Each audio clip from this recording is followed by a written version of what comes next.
Getting ready for Metro Minny baseball coming up tonight on QCTV. Tonight it's Anoka and Coon Rapids, and J.D. Wells from the Anoka Bucks with us here. Season starting to wind down. You're into July. You had a great month of June, didn't you, J.D.? Yes, we did. Yeah, we had like one loss the whole month of June. We won the tournament up in Hinckley.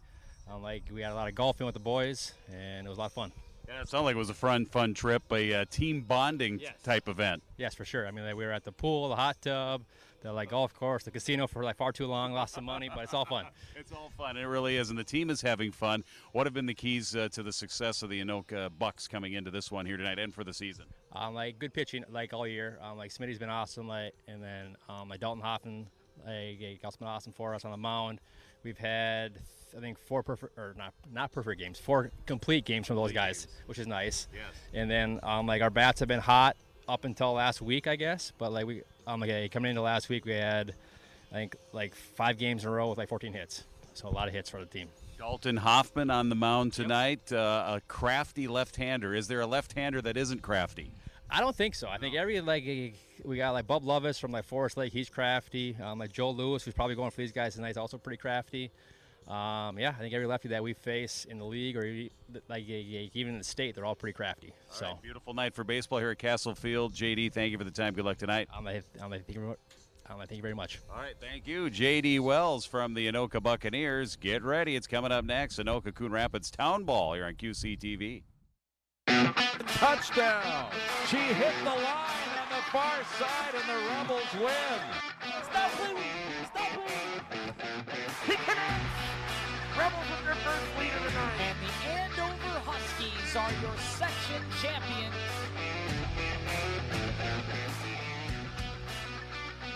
And welcome, a beautiful night at Castle Field in Anoka. Next to Anoka High School, Metro Minny baseball tonight, Town Ball. It's Coon Rapids and Anoka, the Bucks and the Redbirds here tonight. We are set and ready to go as we take the air here for you tonight. Ian Wynn, center fielder, leading it off for Coon Rapids against Dalton Hoffman, getting the start here, his third start of the season for the Anoka Bucks. Hi, along with Jim Childs, I'm Jim Erickson. Sidearm delivery is low and in. And it's 1 ball and 1 strike. Here for Coon Rapids, Ian Wynn, Thomas Kinsella, and Blake Rambert. Top third of this order for Coon Rapids and their manager, Jeff Lindstrom. Here's a bouncer to first. Wells, J.D. Wells. I called him the director of baseball operations. I don't know what his official title is, but when I came here today, J.D. was changing out the trash bags in the cans here just to the side of the grandstand. So he gets everything done, and he makes the first out there. Well, he's been with the Bucks for 14 years. This is his 14th year. Manager, director of baseball operations is a good title for him. Here's Thomas Kinsella, second baseman. Coon Rapids having a nice season, 13-7. They're 7-2. Their only 2 losses coming to the very good Champlain Park Low Gators. And right now, as it sits, Coon Rapids is a half game up on Champlain Park in the Metro Minny League. Here's an off-speed breaking ball from Dalton Hoffman, that crafty left-hander, as we talked about it in the pregame show. 27 innings pitched for Hoffman, 27 hits, given up 10 walks, 16 strikeouts, a 3.29 ERA. So one of their solid starting pitchers, and as you mentioned in your interview with J.D. Wells, a complete game so far this season. Redbirds as a team hitting .243. Kinsella takes low and in. 3 balls and 1 strike here to Thomas Kinsella. He's hitting .203 on the season. 12 hits, 59 at bats, 7 runs batted in, 3 doubles. Here for the Redbirds, 7-2 on the season. Big swing here, popped up. Garrett Hoffman is the catcher here for Anoka, waiting for it. He lost sight of it, and it will fall harmlessly, but unfortunately, it will fall in new life here for Thomas Kinsella. Yeah, that went right up the elevator shaft, and this high sky, there's no clouds in there. No. It's easy to lose. Game time temperature, I think I heard 76 degrees with sunshine. Shadows will get longer here as the night goes. Full count now to Kinsella, and he fouls that one to the right off of the screen. It stays 3 balls and 2 strikes. Anoka as a team, a 2.84 ERA. Mentioned Hoffman, his third start, 2-0 on the season. Jim mentioned some of his numbers, a 3.29 earned run average. 3-2 here to Kinsella, 1 down, top of the first. We play 9 innings here. Fastball's up high, ball 4. So Kinsella goes to first, a 1-out base runner here for Coon Rapids. Kinsella, the team leader in home runs with 2. Has half the team's home runs. That'll bring up Blake Bramberg. Yeah, Aaron Lindstrom and Jimmy Brinda with the other home runs here for Coon Rapids. Here's Blake Ramberg. Blake, 345 hitter coming in. You see the defense. Yeah, Fredberg, Haug, and Nelson out in the outfield. Fouled back. And then around the infield, it's Tillman, Smith, Thompson, and Wells from third over to first. Smith being the shortstop behind the plate it's a brother combination, Dalton and Garrett. Battery today. So Garrett behind the plate, Dalton on the hill. Pitches outside, 1 ball, 1 strike. This is a good rivalry. One would say heated, and it got even more heated here in the last month or so. We'll get into that a little bit between half innings here. 1 ball, 1 strike, 1 down. The pitch here to Ramberg is in the air, and it's going to be caught. Nelson in right field for the Bucks. Nice diving backhanded catch in right field, 2 down. That was a great catch, as you mentioned. It was a good route. It kind of went off the handle of Ramberg. It wasn't hard hit, and it just was I would call it a dying quail, and great job by Nelson to get over there. This is my first game calling a game, first time calling a game this year, and maybe in a couple of years using wooden bats. Yes. So yes. Even the aluminum bats that are now the BB core, not quite as much pop. They're still aluminum, and the ball comes off of those bats a little differently as they do here in the Wooden League Minnesota Town Ball. As a batter, here's the number 4 batter, DH Tanner Stein. Stein, 235, 5 runs batted in. He has 12 hits and 51 at bats.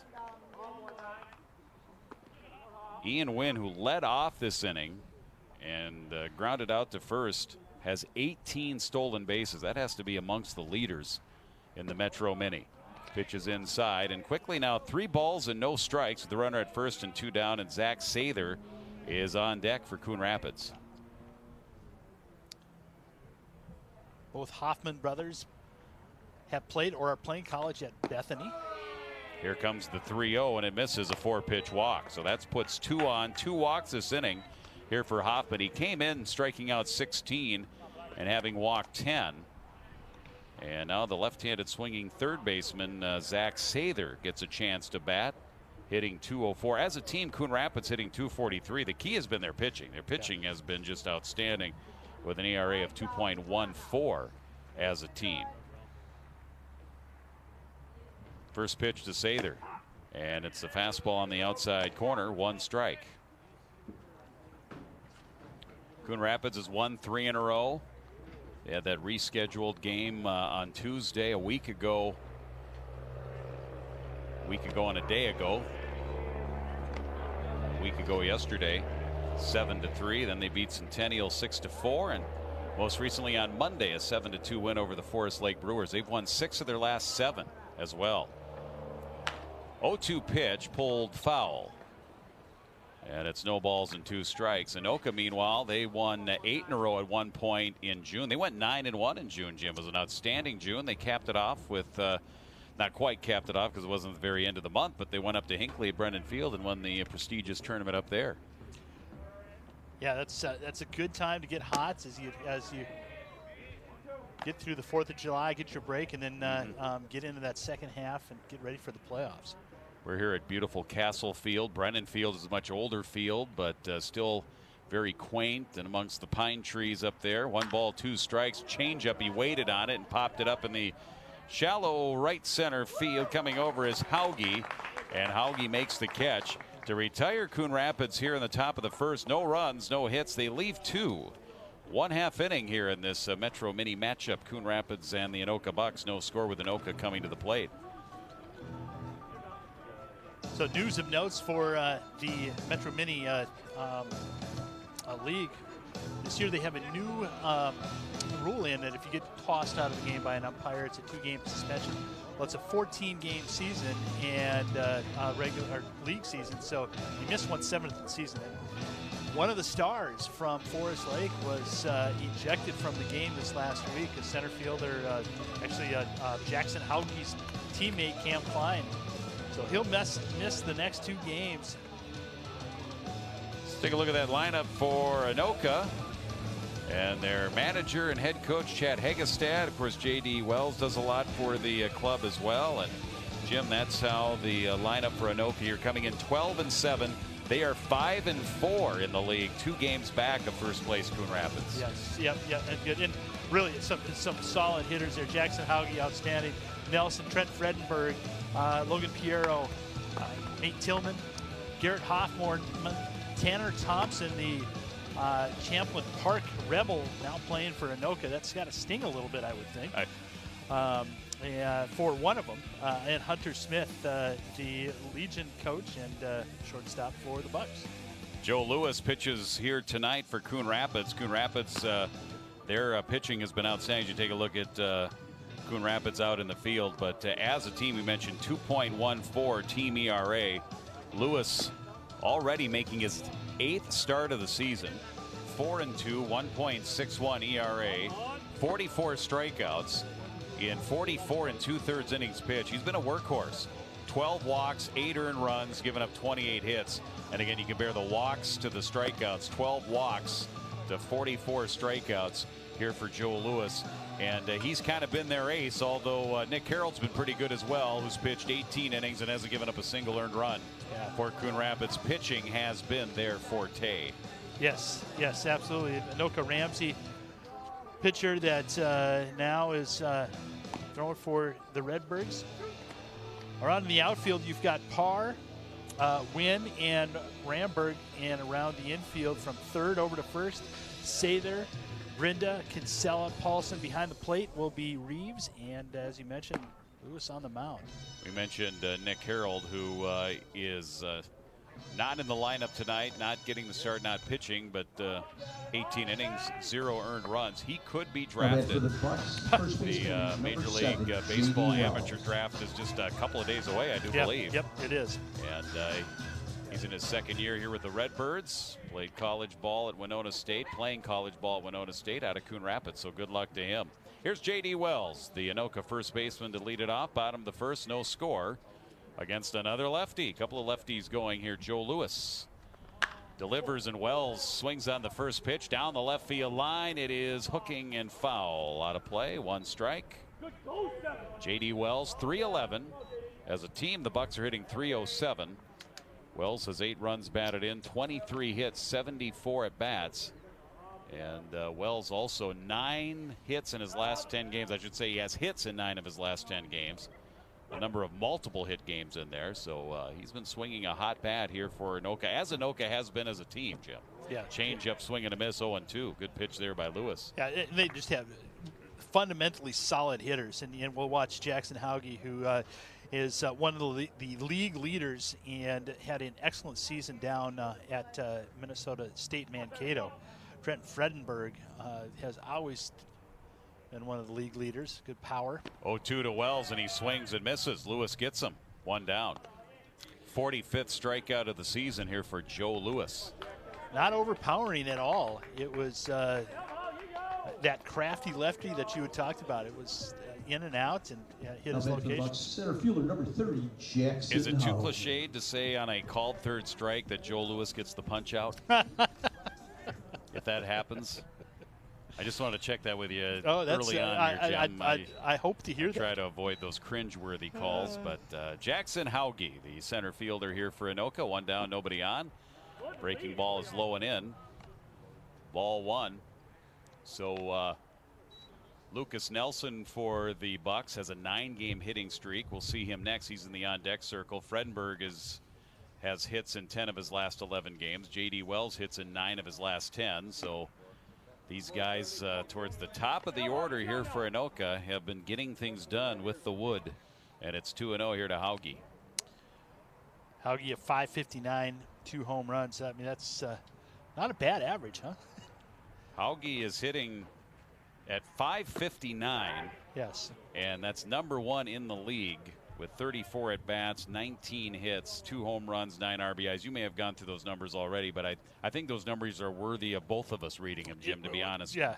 At .559 on the season, it's 2 balls and 1 strike, 3 balls and 1 strike, excuse me, and it's ball 4. So Hauge with a good eye, and he draws a walk. Runner at first with 1 down. Well, Hauge, his OPS, which is the on-base percentage and the slugging added together, is over 1,500. That's seems decent. For instance, Joe Mauer in his MVP season was a little over 1,000. It was like 1,050. That puts that into perspective, Yeah. definitely. Here is Lucas Nelson. His .419 average is 20th in the league. So he's top 20, 9 runs batted in with a home run, 31 hits, 74 at bats. And again, hitting .419. Runner at first, 1 down. From the set is Joe Lewis. And he delivers right at the letters, strike 1. The Anoka Bucks wearing the Halloween colors. And the Coon Rapids red and white. No balls, 1 strike, 1 out. Nelson steps out, back in. Lewis ready. Here's the pitch to the plate. Off the changeup, he's out in front in the air. And it's in right field. Ramberg, the right fielder, makes the catch. 2 outs. Celebrating Anoka, you mentioned those black and orange uniforms. I love the patch. I wonder if we can get a picture of the patch. It's got a pumpkin on it. Celebrating Halloween. Yeah, I did see those. That is Yeah. cool. Trent Fredenberg will bat. The number 4 spot, left fielder. Trent, of course, has been an outstanding baseball player and athlete going back to his Tornado days. As you mentioned, hits in 10 of his last 11. 6th year here with the Bucks out of Anoka High School, Southwest Minnesota State in Marshall. And he'll take low here, ball 1. Justin Reeves behind the plate, scooping that one out of the dirt. Ball 1 here to Fredenberg. Real successful career at DCTC. Dakota County Technical College. Yep, very good at good community college career. That seems like that's a pretty good step up too. Yeah, you it go is. there first, and then you get that Division II or Division I opportunity. Here's a hit and run. It's into right center field. It's down for a hit. Ramberg over to cut it off. Rounding third is Hauge, and the throw will be cut off, but no throw home. 1-0 Anoka. A great piece of hitting, and Jackson Hauge off on the crack of the bat as he got, as you mentioned, a hit and run, but great piece of hitting. Inside out swing where he pushed it right into right center field. And a quick 1-0 lead. That's the kind of hitting, clutch hitting that the Bucks have been coming up with here as of late. Key to them here tonight, J.D. Wells said, was to play well in the field. Don't give extra outs, extra runs. And here's Piero, who swings and pulls one. Foul territory, and running out of room is Parr in left field for Coon Rapids. 1 strike here. Logan Piero is the DH, hitting for the pitcher Hoffman. Piero .312, 8 runs batted in, 20 hits, and 64 at bats. Fredenberg got an RBI. He's on at second. He is one of the league leaders in runs batted in. A comebacker right back to Lewis, over to first in the dirt. Nice scoop by Paulson. And that's all for Anoka here in the bottom.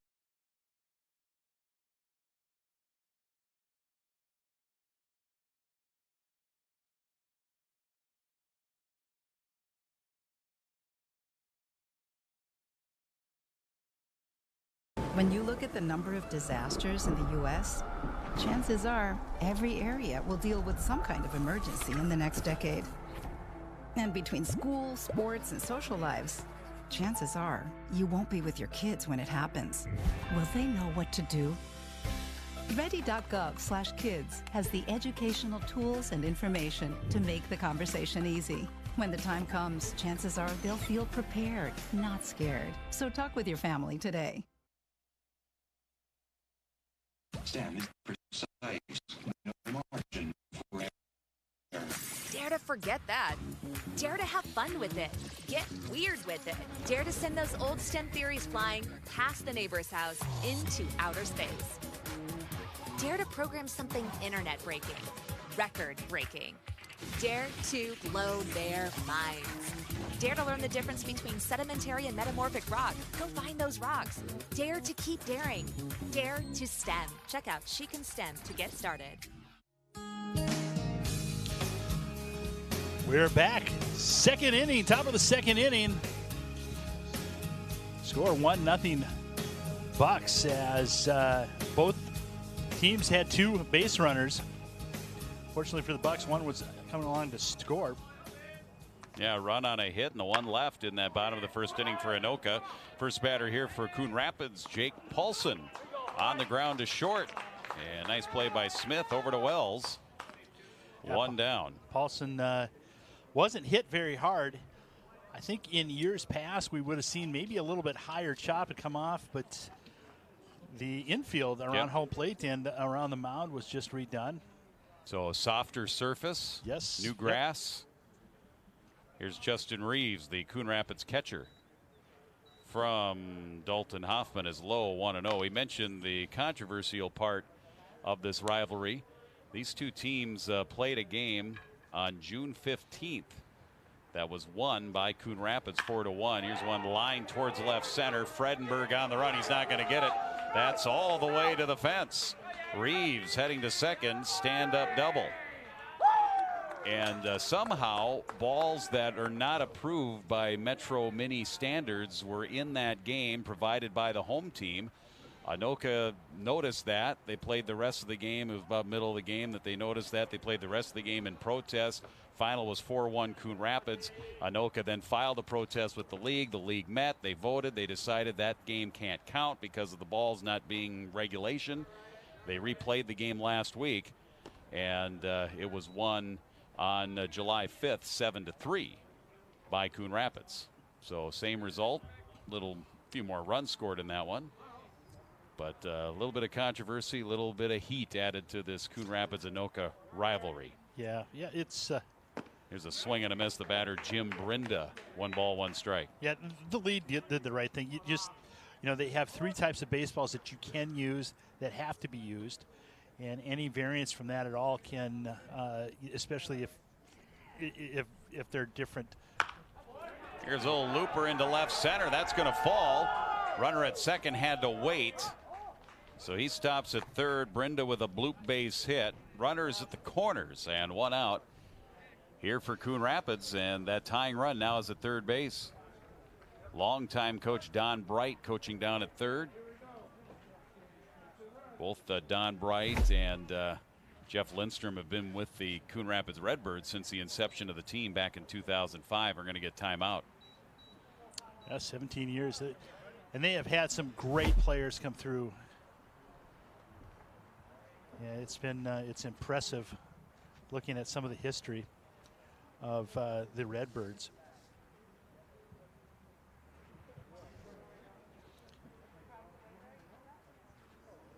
A little bit of defensive talk. I think they're kind of trying to make sure they understand what to do on if the runner takes off. There's 1 out, so not necessarily, the runner won't necessarily try to get in a rundown yet. But we will got the third baseman in.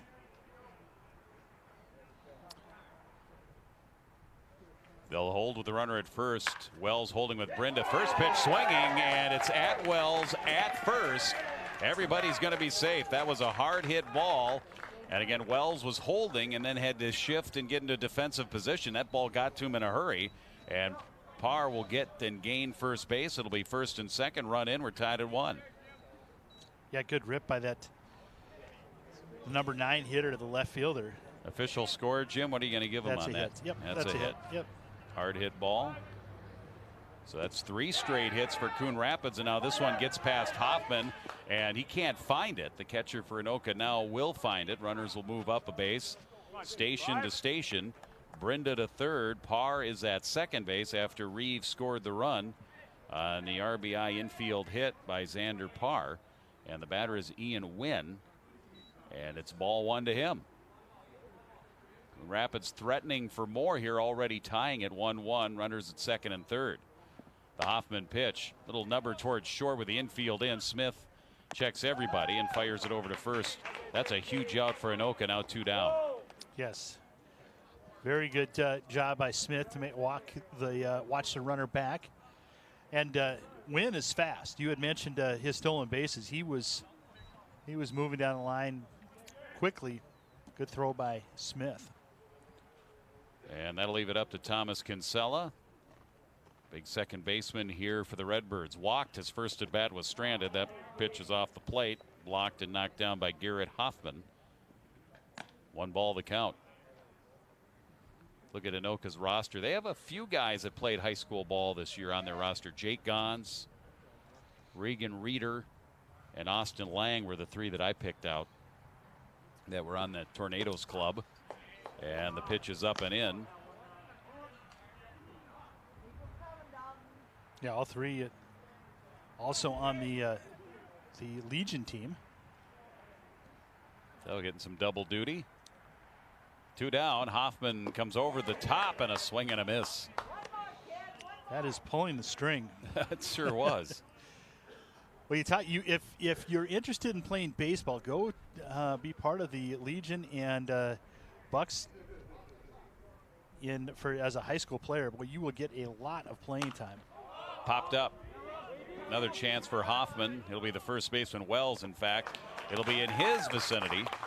And he will make the catch, kind of popping in between the sun and the shadow over in first base in foul territory. Kinsella is down, and so are the Redbirds here in the second inning. But they get a run, 3 hits, and they leave a couple on. That's 4 left on here in the first 2 innings for Coon Rapids, and we're all tied at 1 as we go to the bottom of the second inning. Yeah, nice job by Hoffman. Top of the order. They flipped the lineup, top of the order. Runners on second and third. And ground out to the shortstop, and a foul pop-up to the first baseman. That's good pitching. Anoka will have Tillman, Hoffman, and Thompson. 6, 7, and 8 as we head to the bottom of the second inning.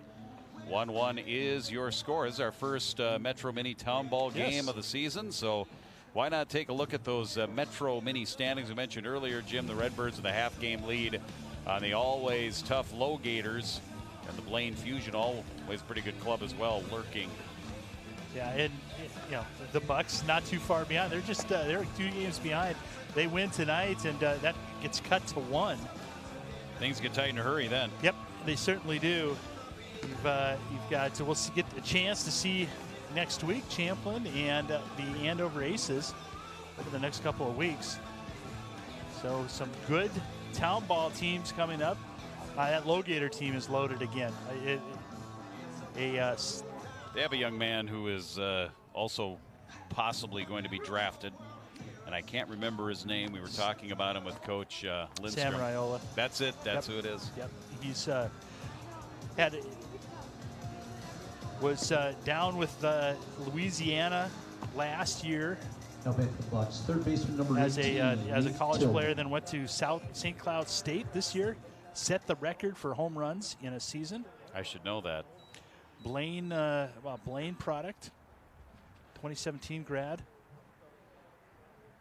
Also won the MIAC championship for Bethel as a freshman.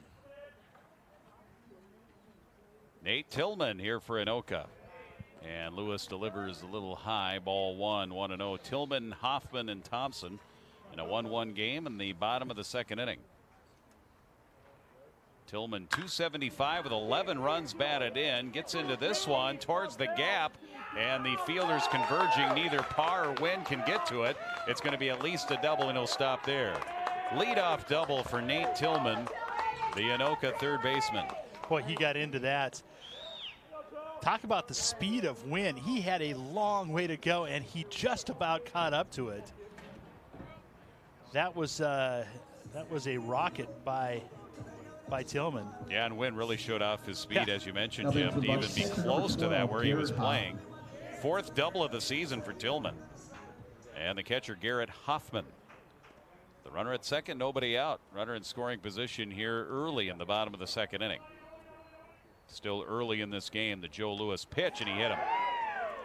Curveball came in, and Hoffman gets it on the thigh, and he's over at first base. I was going to mention his bat matches his uniform. Now running for the Bucks. I didn't even notice. We'll have to see that in his next at bat. Coming to the plate, number 6, Tanner Thompson. Carter Shell's going to be the courtesy runner over at first base.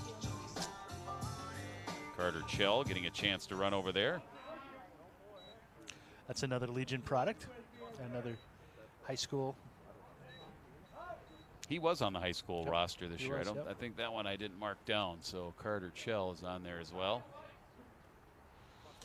Legion team, real successful tournament against in the Gopher Classic. Pitch in the dirt to Tanner Thompson. So Anoka with 2 on and nobody out. The double and then the hit batter. Hit batters were a problem in a recent game for Anoka. It was either the Centennial or the St. Michael game. I think they hit 5 batters in an inning. And that was one of the keys for them on their side.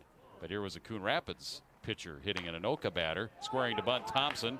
It'll be Lewis. 1 play at first. And a sacrifice by Thompson moves everybody up. Tillman to third. Shell is at second. Second and third now 1 out. And Hunter Smith. Well, Paulson was in the back pocket of Thompson before he even touched the ball. So great job of being able to push it. Shortstop number 15. Nice sacrifice bunt. Hunter Smith, the number 9 hitter for Anoka. .213 average, 3 runs batted in, has 10 hits on the season, couple of doubles. Chance to add to his RBI total here with 1 down. Lefty versus lefty. Lewis to the plate is on the outside corner, strike 1.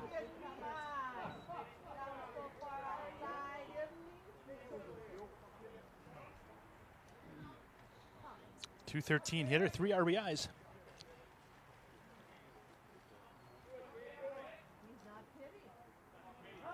Well, time will be called.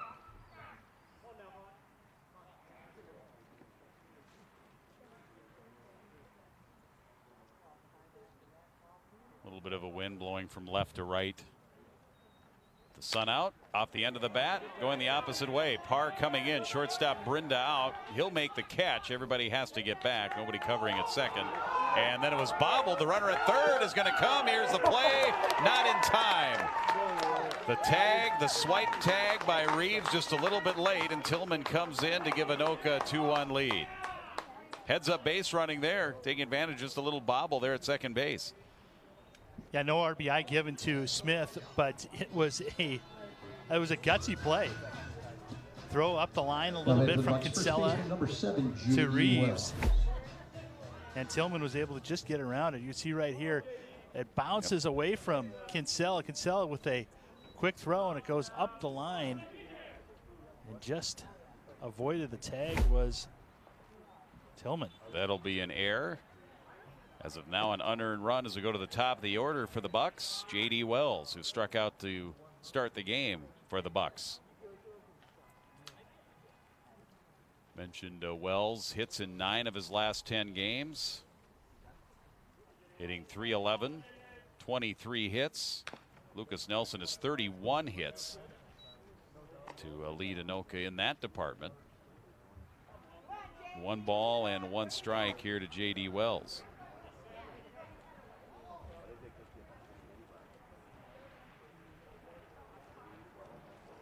We've got the shadows right now going through the grandstand right at home plate. It's hard to see the fingers of the umpires to double check the count. 1-1 pitch, runner goes, and it will not draw a throw. Defensive indifference there as Carter Shell running for Garrett Hoffman. Ends up at third base with 2 down. Pitch was a strike, and it's 1-2.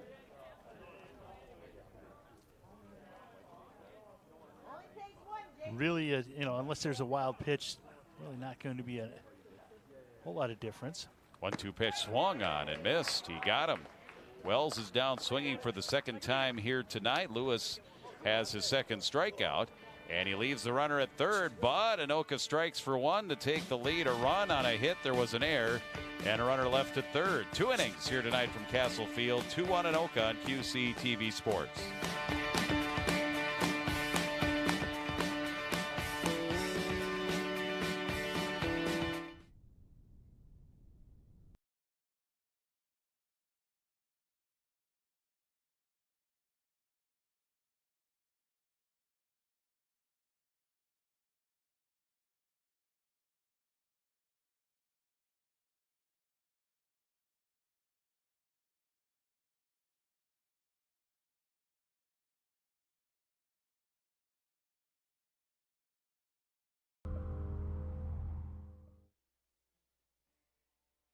Type 2 diabetes can have a big impact on your life, but how can it be prevented? Well, the first step is knowing if you have prediabetes. If I could be you, and you could be me for just 1 hour. If we could find a way to get inside each other's minds. Walk a mile in my shoes. Walk a mile in my shoes. Well, before you abuse, criticize, and accuse, walk a mile in my shoes.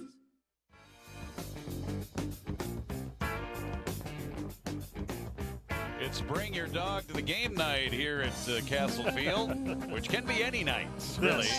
Dogs and pets are welcome. I've yet to see an iguana. That would be camera worthy. That if somebody brings their iguana. Yes. On a leash. Heck, I'd let them do an inning of play-by-play if they do that. As we go to the third inning, top of the third here for Coon Rapids, it's 2-1. Anoka with the lead, and leading off is the right fielder Blake Ramberg, and then it'll be Stein and Sather. So not to say that you do have a pet iguana, but if you did. What would the name be? What would the name be? Godzilla. Yes. Godzilla. You realize how quick I was with that answer? I've got it predetermined, obviously. Yes, I was going to say it probably is the name of your pet iguana. No, we have cats too. I don't know if they get along. Well, one might win on that one. 1 ball and 2 strikes. Ramberg flied to right back in the first inning. He's 0 for 1. Pitch misses. It's 2 balls and 2 strikes. When these teams played last Tuesday, it was a 7-3 Coon Rapids win. Lucas Nelson, 3 for 4 with a home run. For Anoka, Trent Frenberg, 2 for 4, 2 runs batted in. Anoka had 6 hits, but it just wasn't enough. Fly ball to center. Hauge drifting. And in the vicinity also was Nelson, the right fielder. And that forced Hauge to short arm it. And so nobody called off anybody out there in right center field, and it cost Anoka here. And it'll end up being a base runner here and just a bloop base hit for Ramberg. I don't think that touched the glove of Hauge. I don't think we give him an error on that. No, that's a hit. But 2 Bucks could have caught it. They were both there. Mm-hmm. And somebody's just got to be – it's really the center fielder's responsibility to make the call there. Communication. Tanner Stein, who walked back in the first, now bats. Takes a pitch high. Ball 1 here from Dalton Hoffman. Hoffman, a solid, crafty left-hander. Started at Dakota County Technical College and then finished up at Bethany Lutheran, which is a very popular baseball school, Bethany. 1 ball, 1 strike with Sather on deck for Coon Rapids, down by a run. Coon Rapids in that 7-3 win over Anoka managed 7 hits. Jake Paulson 2 for 3 with an RBI. Kinsella 2 for 4 RBI. 2021 Bethany made it to the NCAA. Runner goes. Pitch, throw, not in time. Stolen base for Ramberg.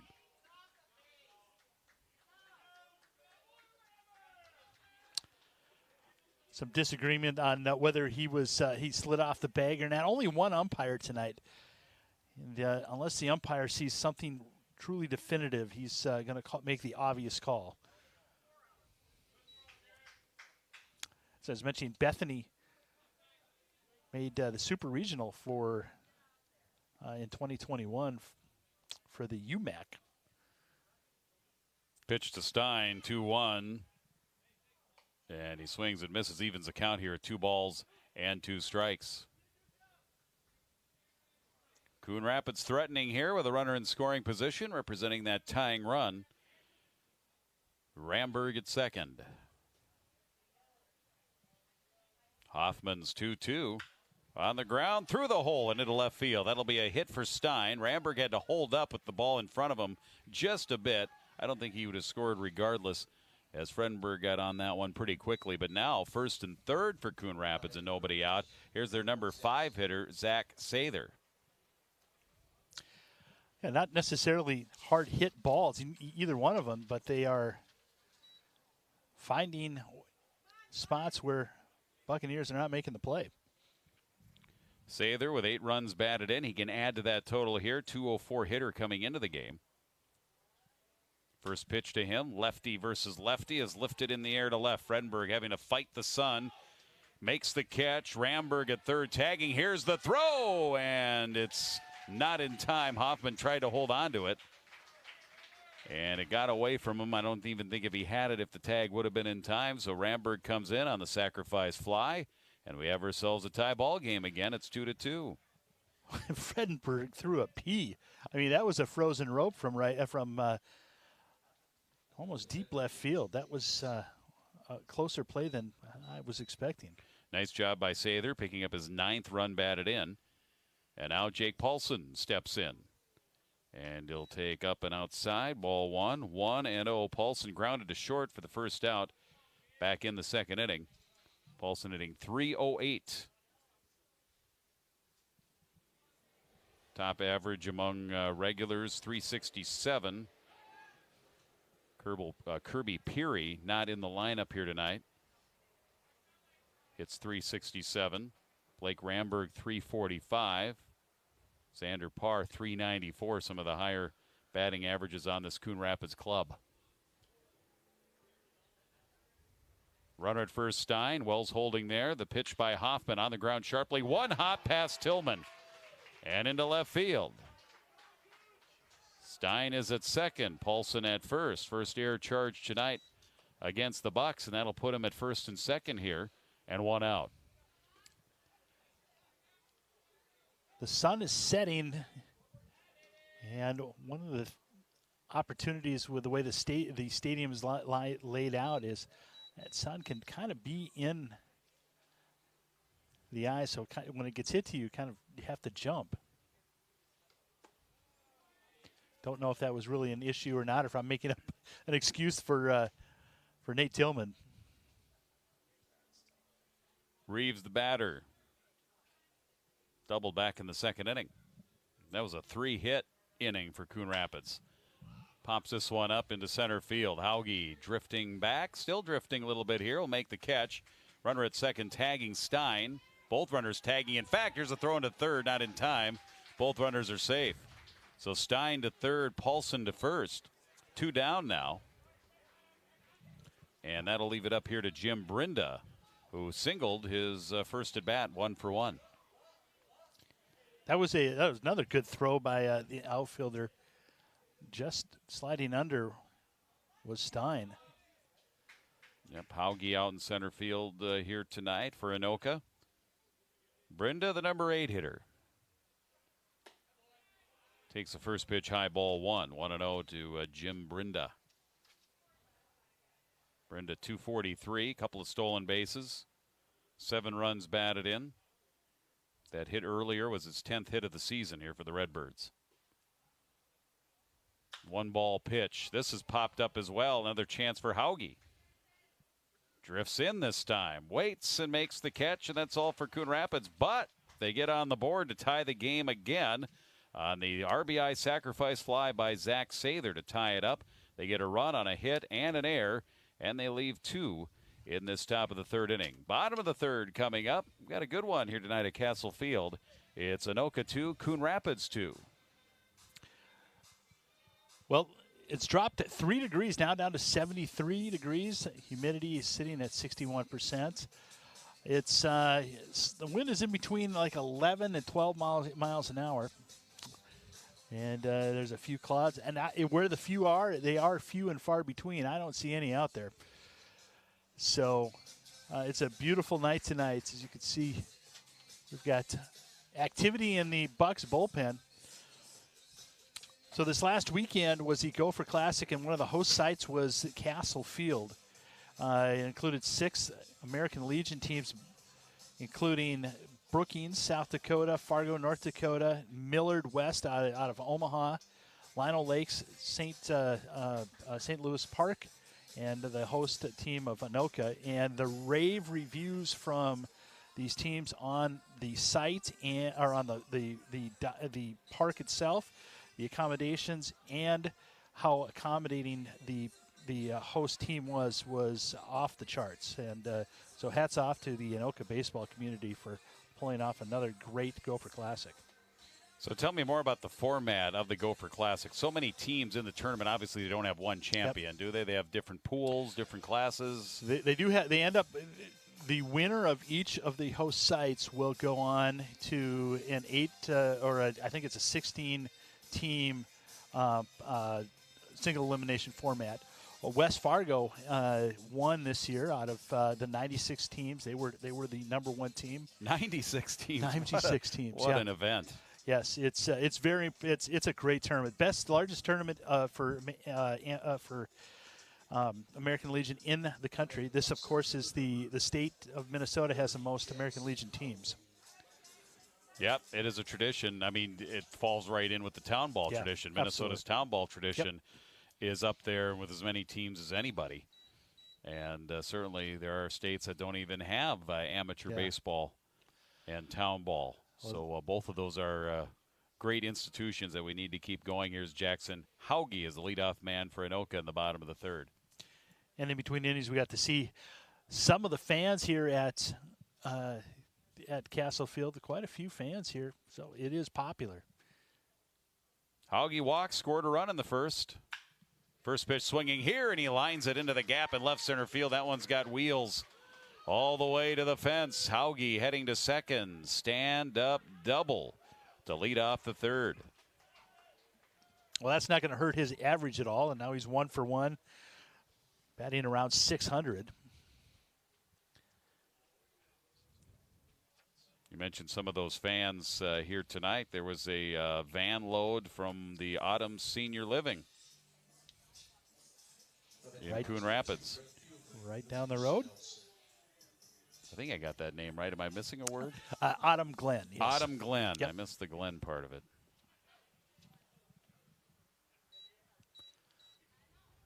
Win in center, almost straight away here. The left-handed swinging Lucas Nelson. The runner at second, and a sweeping breaking ball misses outside. Ball 1. Nelson flied to right, 0 for 1 tonight here for Anoka.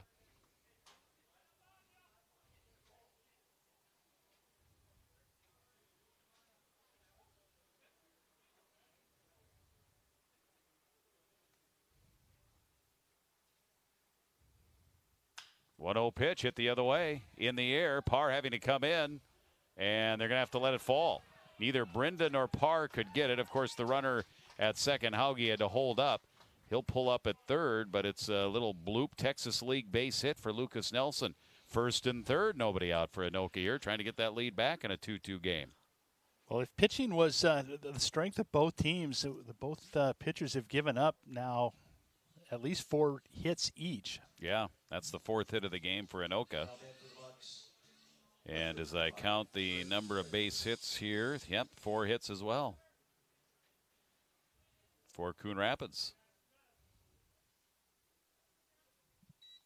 Either you're keeping a total, Jim, or that was a very good guess. It was educated guess. It was an educated guess, correct? Yes. First pitch to Fredenberg is inside. Fredenberg picked up his 17th run bat in. He came into the night here tonight, 6th in the Metro Minny, and runs batted in. Picked up another one there, his 17th of the season with an RBI base hit in the first. He's 1 for 1. And he'll hit it the other way. That's going to slice foul. That was kind of the same swing he had on that first at bat where he was able to push a double into right center field. Fredenberg now hits in 11 of his last 12 games with that base hit back in the first. Heating up at the right time here for the Bucks.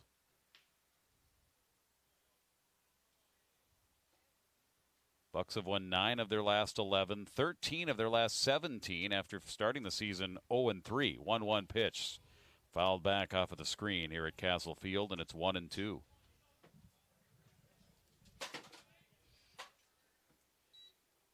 Haugie's the runner at third. Nelson at first with Paulson holding. Nothing yet as far as a play with the runner Nelson at first.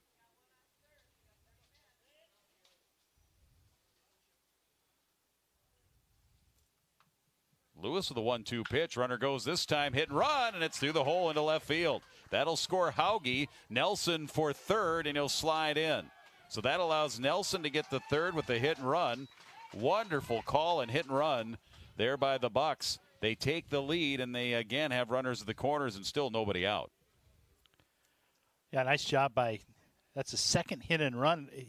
I believe that's Fredenberg had a hit and run last time where Haugie had scored from first. Pretty good guy to put a hit and run on with him being at the plate, yes, right? Yeah, and 2 RBIs with his 2 hit and runs. So that was good job using the whole field.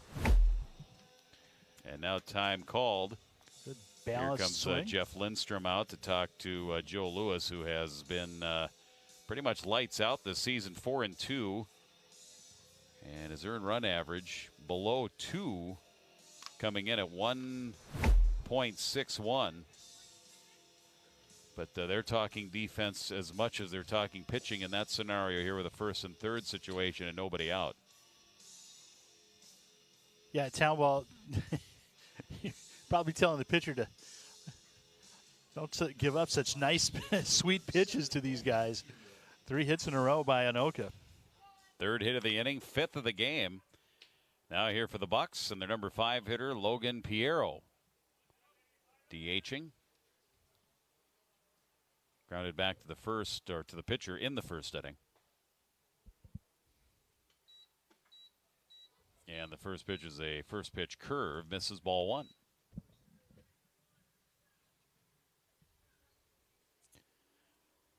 Piero had a long foul ball. Some good contact. Fastball at the knees called strike. 1 ball, 1 strike. Other games tonight here in the Metro Minny. Blaine playing at Champlain Park. And Centennial at St. Michael tonight. The 1-1. And that's in the dirt through the legs of the catcher Reeves. And heading to second is Fredenberg, and heading into home plate and scoring is Lucas Nelson, and then there's Fredenberg, heads up. Caught Coon Rapids napping. He ends up at third. Well, a little cat and mouse because Fredenberg took a hard turn and got about a third of the way to third, and then put on the brakes. Reeves threw it to back to Lewis, and Fredenberg just continued. Good aggressive play. Just heads up. Good baseball IQ. Yeah. And it's 2-1 here to Piero with the runner now at third. Popped up foul territory. Paulson, the first baseman, has room. 1 out.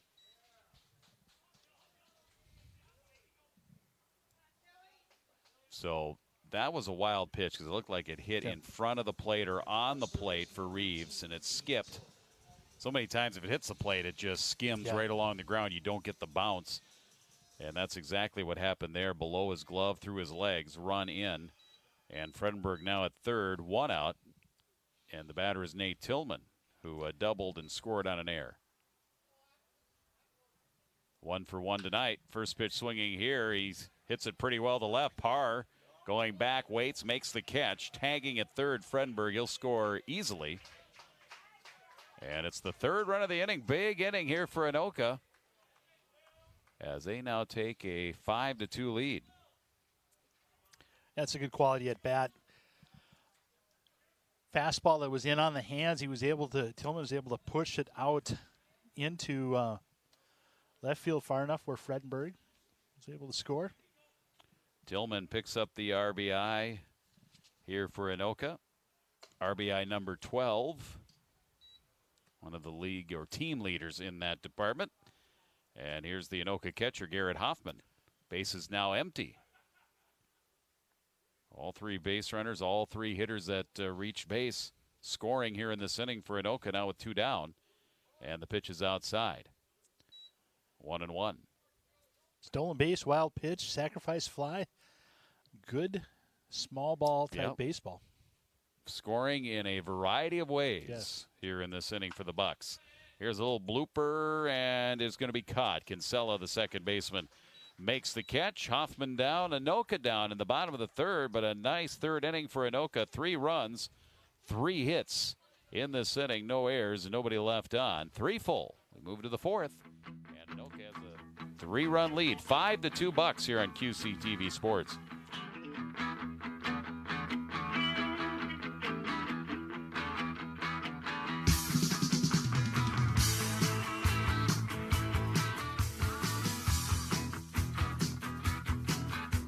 I never graduated in.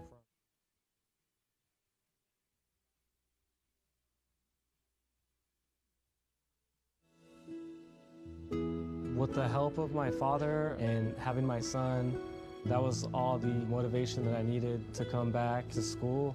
I felt accomplished, made me feel that I could take on whatever challenges life throws at you.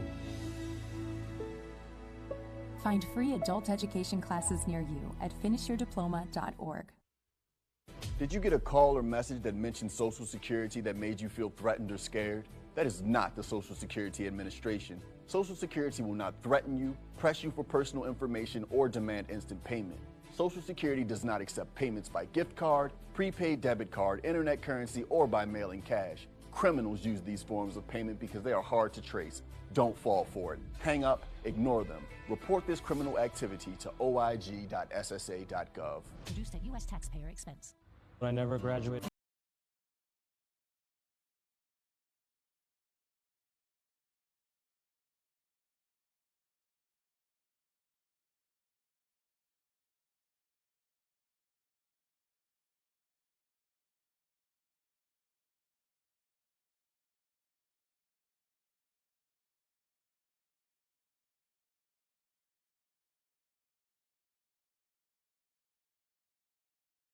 Oh, no. I remember as a kid they looked good because Yes, they looked they like hamburgers. did. Throw Yeah. them on the grill. Let's give them a try. All right, 1 ball, no strikes here to Tanner Thompson. Sacrifices first at bat off the end of the bat and hits it to the left out of play. And it's 1 ball and 1 strike. Thompson, Smith in the top of the order. Oh, I'm looking at the wrong sheet. Thank you, Jim. Yes. Thanks for waving me down. I had the sun in my eyes. It's, reflecting off of the Xander monitor. Parr up. Yeah, Xander Parr is the batter, number 9 hitter, and he hits it on the ground to Smith, and it's over to first. 1 out. Get that first out after your team has a nice offensive inning in the bottom of the 3rd, and that's exactly what Hoffman does here. 1 down, 1 up, 1 down. We go to the top of the order, and Ian Wynn. What's great about when you play a team 3 times in basically 3 weeks, you get to know your opponents, and in on third base for Wynn with his speed is Tillman. He knew immediately. He didn't have to look in the dugout or be told. He knew exactly where he needed to be. And that's been key. Anoka's kept Wynn off the base paths here. Yep. He has 18 steals on the season. And he has grounded out twice, and now he lifts this one, shallow right center. Hauge moving in, and he makes the catch. 2 down. Well, just what the doctor ordered here so far, 2 up, 2 down. And the number 2 batter in the Coon Rapids lineup is Thomas Kinsella, 0 for 1 with a walk. Coon Rapids after tonight, they host the Excelsior Islanders on Friday. Monday, the Hamel Hawks, which I believe they were just featured, was it last week or the week before, in that big Fox 9 town ball tour that they do. 1 ball the count to Kinsella. On the ground to third, Tillman. Across the diamond, and our first 1-2-3 inning. Dalton Hoffman gets charged up after his team gives him a 5-2 lead, and in the top of the 4th, he retires Coon Rapids 1-2-3, 3.5, 5-2 Anoka. Yeah, Hamel Hawks I know last year Corey Koski, former Twin, was on the Hamel Hawks. That's right. I remember hearing about that. And his son, either both sons or at least one son were there. Speaking of draft and town ball, one of Minnesota's former Mr. Baseball is looking at being drafted in the first round. Tennessee outfielder, center fielder Drew Gilbert, who played for the Stillwater Loggers, is Stillwater High School and the Stillwater Loggers for amateur for town ball. He's looking at first round. Another Minnesotan drafted third overall, Max Meyer, former Gopher, was played town ball for the Stockman Irish and the Metro East. Look, he is on the cusp of being called up in the Marlins organization. Yeah, you see the young players playing town ball about to be drafted. Then it's fun to see those Minnesotans that played in the majors, and then they come back and then they play. Yep.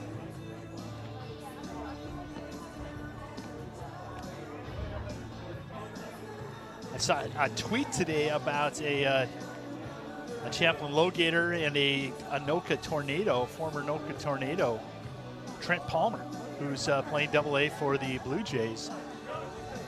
Prospect has his stock has really risen, and they're looking at a possible trade bait. Oh, really? Yeah, as a prospect. As a prospect, yes. So number 6, Tanner Thompson. as we get closer to the end of July and beginning of August, we'll have to see if we see his name come through. Tanner Thompson, Anoka's leadoff hitter here in the fourth inning, number 8 in the lineup. Sacrifice bunt, successful sacrifice. Did a nice job laying it down back in the second inning. First pitch swinging here, fouls it to the right, 1 strike. Thompson in that spot in the order is still hitting .364, 11 at bats, 4 hits coming in. And they'll take the fastball outside, evening the count, 1 ball and 1 strike. Thompson, a good hockey player. Good hockey player for Champlin Park Rebels. Swings at this one to the right side. Foul ball towards the bullpen, and it's out of play. 1 ball and 2 strikes. Anoka's last game prior to tonight was a tough loss Sunday afternoon at Centennial, 10 innings, 4-3, after winning on Saturday over the Northwest Orioles 2-0. The 1 ball, 2 strike pitch. Line towards right center, slicing away from the center fielder. We've mentioned wind speed, and he flags that one down. 1 out. And that was slicing away from him, and he still caught it. Yeah, he is fleet of foot. He just glides right over there. And this one is, like you said, going up into the alley. And you can see right there. Good routes. He's got number 25 on his jersey, not like another center fielder that's fleet of foot. Byron Buxton. Oh, they're going to say Randy Bush. Oh, Randy Bush, yes. Randy Bush. Hunter Smith, the number 9 hitter here for Anoka, with nobody on and 1 down. I think there's almost nothing more pretty in baseball than a center fielder that just glides around and makes catches. I think of Devon White. I think of Torrey Hunter. Yes, Pettis. Those guys. Jim Edmonds. Kirby Puckett played on center fielder, but he didn't glide. Right? That one's to the opposite field, and it bounces into left field. He made a lot of great catches, but he wasn't a gliding center fielder. He had those short, choppy steps, and but guys like Pettis and Devon White, those are the ones that come to mind here. And of course, that's the era that I really remember well, 80s, early 90s. So Smith is on with a nice opposite field base hit. The number 9 hitter gets on here for Anoka for J.D. Wells, 0 for 2 with a couple of Ks here. Mentioned that he was coming in with hits in 9 of his last 10. He'll try to extend that string here.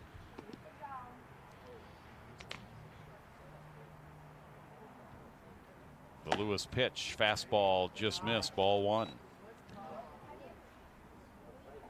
So Jim, I didn't know if you noticed, but J.D. Wells, I was looking at the records for the Bucks, he's got over 1,250 plate appearances in his career. That's a lot. Wonderful. That's a lot. Hitting in that leadoff spot. Swings this one and lifts it in the infield. Brinda. 2 outs. Now leaving up to Jackson Hauge. Anoka running the first, 1 in the second, then 3 back in the third, giving them their current 5-2 lead. Now back for the Bucks, center fielder number 330, Jackson Hauge. Hauge a walk and a double and 2 runs scored.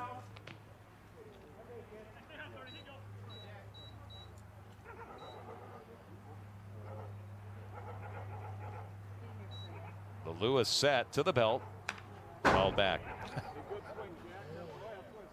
And that foul ball comes off the bat hard. It goes straight back.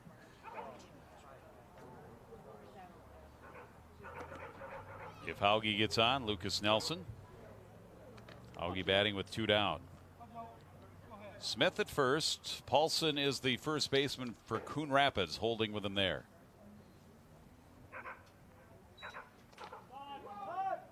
Time called. Amongst the teams in the Metro Minny that are ranked in Class B, Blaine 4th, Champlain Park 7th. Anoka did get votes in the most recent rankings from last week in that category of others receiving votes. Runner goes. Pitch is low, no throw.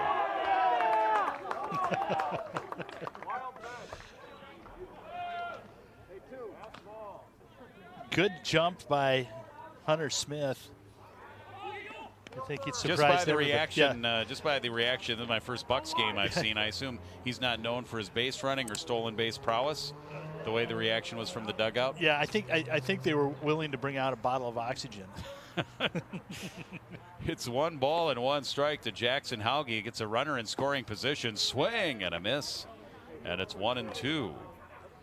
Hauge looking fastball, and Lewis drumped a curveball right in on his back foot. Lewis trying to keep this a 3-run game, 5-2 Anoka. Anoka trying to avenge a loss to this Coon Rapids team last week. 7-3 last Tuesday. 1-2 outside, 2-2. As Lewis, you want probably about 6 more inches towards the plate, but not a bad purpose pitch on 1-2. That makes the count now 2 balls and 2 strikes. Lights are on here at Castle Fields as the sun heads to the western horizon. 2 balls, 2 strikes, and 2 outs.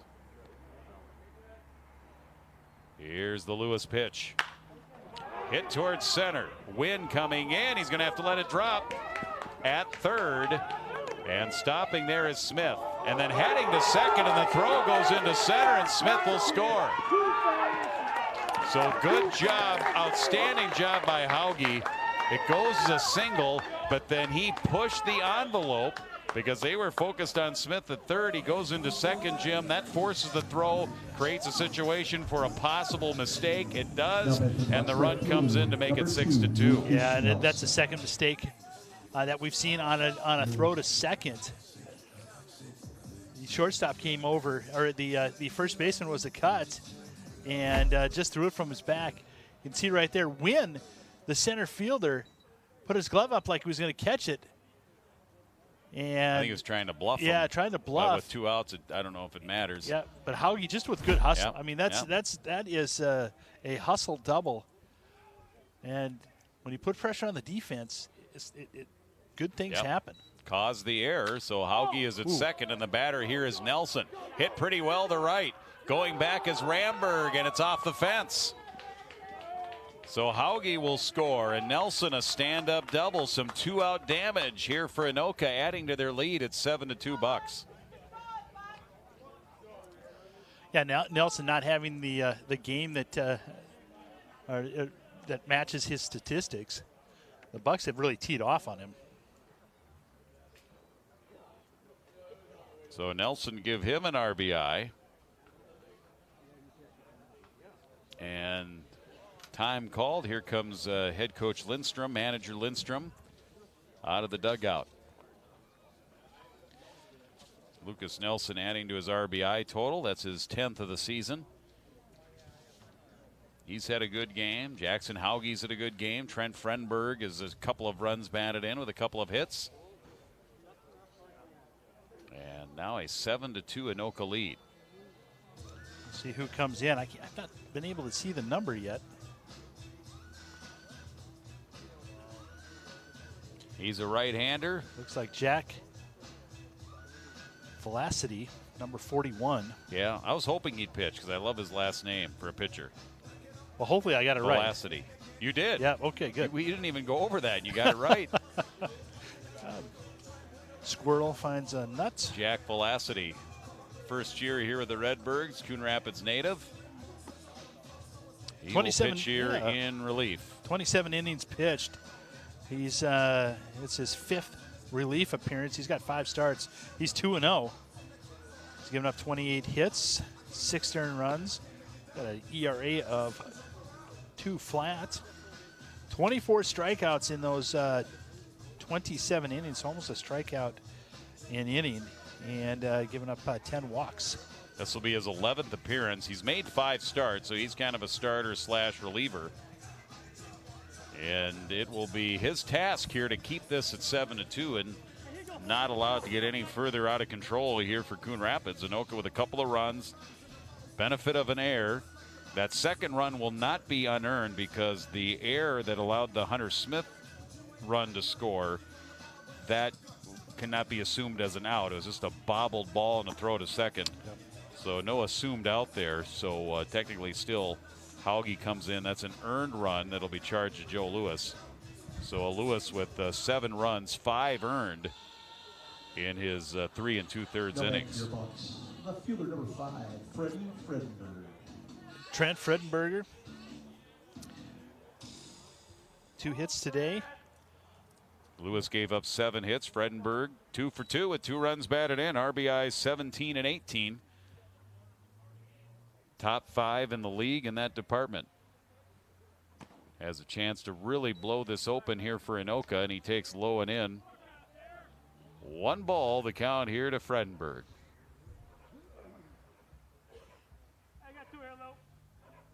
Sixth season here with the Bucks. Velocity with his set in the pitch. Missed inside, just missed. 2-0. Velocity's velocity is a little higher than what Lewis was.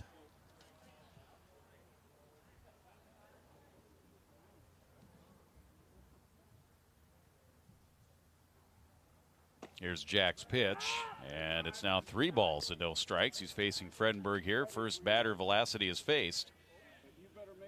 First base is empty, and there are 2 outs to the dangerous Trent Fredenberg.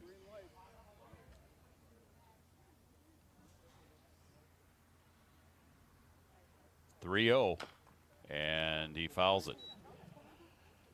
That's the one. Yeah, that's the one thing in town ball that you'll see is these good hitters. It doesn't matter if it's 0-2 or 3-0.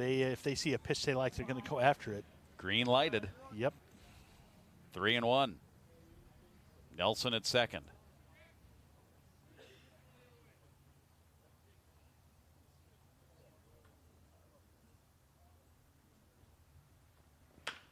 On the ground, foul wide of third. And now 3-2. Velocity's done a nice job of not throwing anything right down the middle. He's worked Fredenberg inside with the exception of 1 pitch. So he's got a plan going into it. Fredenberg trying to extend the inning. Logan Piero on deck if he does. 3-2. Gets around on this one. Hit well to left. It is up, and it is out of here. 2-run, 2-out home run golfed out of Castle Field here by Trent Fredenberg. 2 more RBIs have a night. Trent Fredenberg, 3 hits, 3 for 3, 4 runs batted in, and that home run makes it down 9-2 Bucks. Well, I don't think that got much higher than about 10 feet over the fence. That was a line shot. And the only question was if it was going to damage a car when it hit on 7th.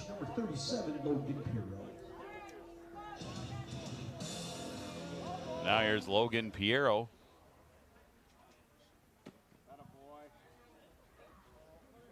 And he'll take low. 1 ball the count. 7th Buck to step to the plate. In the bottom of the 4th inning, in a 4-run inning. They follow a 3-run 3rd with a 4-run 4th. And it's on the ground to short, charging Brinda. And he lost the handle. Second error of the inning here charged to Coon Rapids, and that'll extend the inning and put Piero on at first. Not well hit, and Brinda did the right thing by trying to round it and get his feet set, but kind of jumped up on him. That'll bring up Tillman. Nate Tillman, a double and a sacrifice RBI here tonight. Run scored. Runner at first. He'll take ball 1, 1-0. Line now complete on Joe Lewis. 3 2/3 innings, 8 runs, 6 earned, 7 hits, struck out 2, walked 1, hit a batter. And Velocity trying to end this inning, minimize the damage here. That last run, of course, the home run by Fredenberg charged to him. 2 balls and no strikes to Tillman with Garrett Hoffman, the due batter. You see him in the background there in the on-deck circle. Paulson holding with the runner at first. And it hit him up on the left arm, just below the shoulder. Tillman hit by a pitch. Second batter hit by a pitch. And Tillman's on at first. Piero is at second here for Anoka, and this long inning for Coon Rapids continues. And it looked like he... Just a curveball that didn't break. Yeah, that's what I think. He got him on the shoulder, the scapula. Up in for the Bucks, catcher number 12. Yeah, not on purpose at all. He's, right now, Velocity just wants to get out. He wants to get his team in. We got some more warming up in the Redbirds bullpen. A little stretching going on. Hoffman, the 9th man to bat. Hit by a pitch as well, and he flied out to second, pulls 1 foul. Strike 1, the first pitch here from Velocity. And now we get a chance to see that orange and black bat that matched the uniform.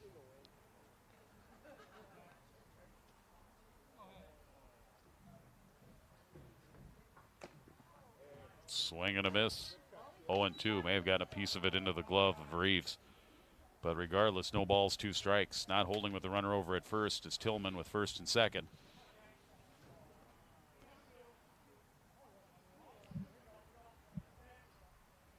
Nothing in 2.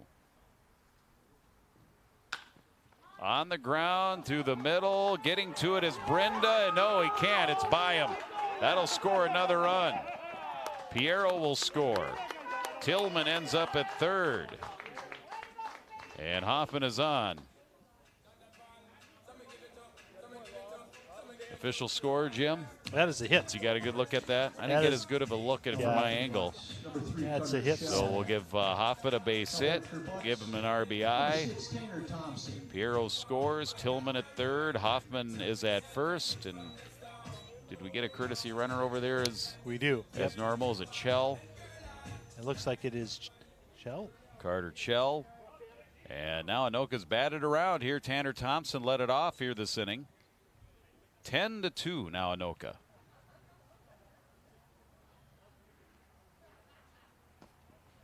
And that's going to be in the dirt off the backhand of Reeves. And the run will score.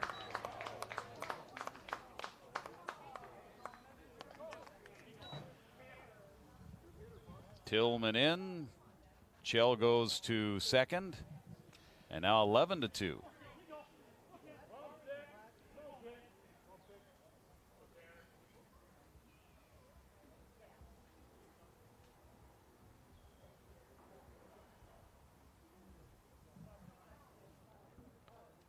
Five hits this inning for Anoka. They have 10 for the game. 11 runs, 10 hits. And the Anoka Bats have come out here against this outstanding Coon Rapids pitching staff, coming in with that low ERA, and that their pitching has been so good. Well, as of late. Fredenberg and Hauge have led the charge, 5 hits between the two of them. Thompson tonight, sacrifice and a line out. 10th Buck to bat. He started the inning with a line to center field. That nice running catch by Wynn that seems like was a day ago. And that sliced foul down the first base line and pass first. I was just thinking that. I said, boy, that was this inning. Wow, that was a while ago. Yeah, Fredenberg's night, RBI single, 2 RBI singles, then the 2-run home run, 3 for 3, 4 runs batted in. 20 RBIs on the season. 2 balls, 2 strikes, 2 down.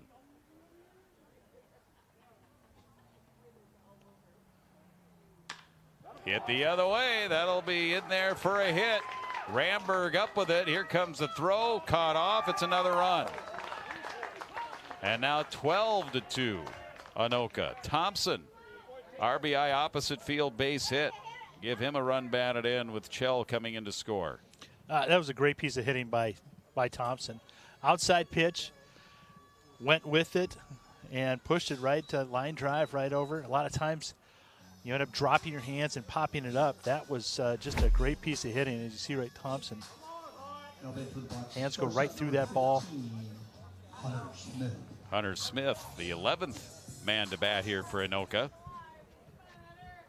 Flied to short earlier in the game, and earlier this inning, a single ended up coming in on an error. Stole second base for Hunter Smith, and he'll take ball 1 here.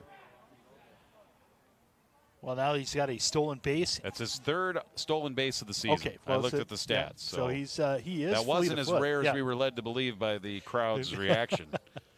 See if he drops it down. He kind of pushed a single in between shortstop and second. Now he's down. Backdoor pitch gets a strike there for Velocity. 1 ball, 1 strike, still 2 down.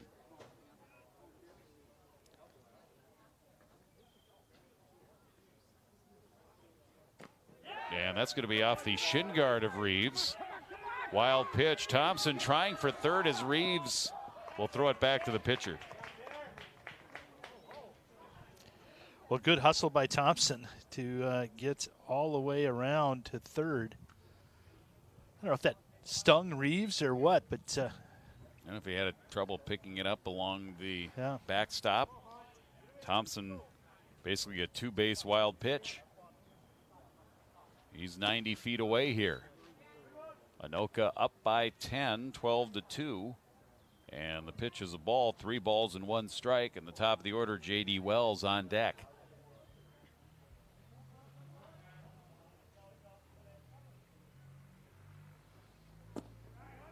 Inside, ball 4. Runners at the corners, and the long 4th inning is continuing here as we go back to the top of the order. Wells, who popped out to the shortstop earlier in the inning. And this might be all for Velocity, as here comes manager Jeff Lindstrom again. We saw somebody stretching. I don't know if I actually saw anyone throw. Yeah, we'll see if they make the change here or not. It may just be a chance to give Velocity a chance to catch his breath. After tonight, Coon Rapids plays Friday, Monday, Tuesday. So, you know, during the summer, you got to manage your pitching staff and who's available, who won't be available for the upcoming games, which can always be tricky. Sometimes you don't know. Yeah, you don't know sometimes players' schedules and what they have planned here for the summer.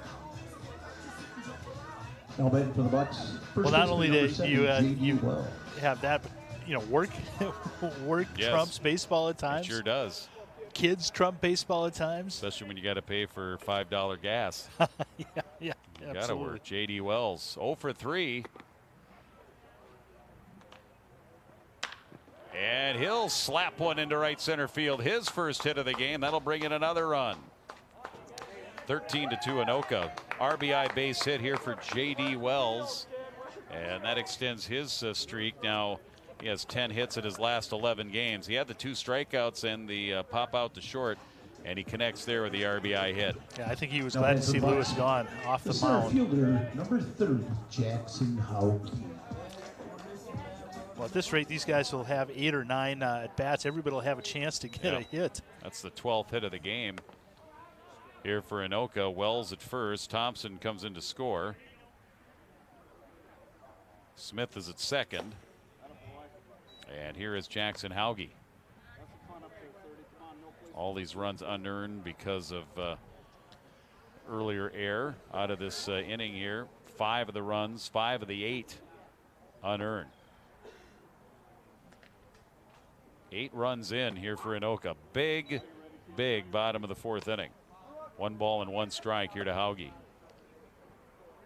Hauge a walk, double, single, 3 runs scored here tonight. And great base running. Just from the first run on, just real aggressive base running. 1-1 pitch. He goes down and gets this one to center. This should be the end of the inning. Here's Wynn, and he makes the catch. But not before a huge inning here for Anoka. They send 13 to the plate, 8 runs, 7 hits, couple of errors, and they left a couple on here as we've played 4, and Anoka now the big lead. Anoka 13, Coon Rapids 2. Metro Minny Town Team Ball on QCTV Sports. The thing that drives me every day as a dad is him. Every day he's hungry for something. And there's this huge responsibility in making sure that he's a good person. I think the advice I would give is you don't need to know all the answers. It's okay to make mistakes. As long as it's coming from love, then it kind of starts to work itself out.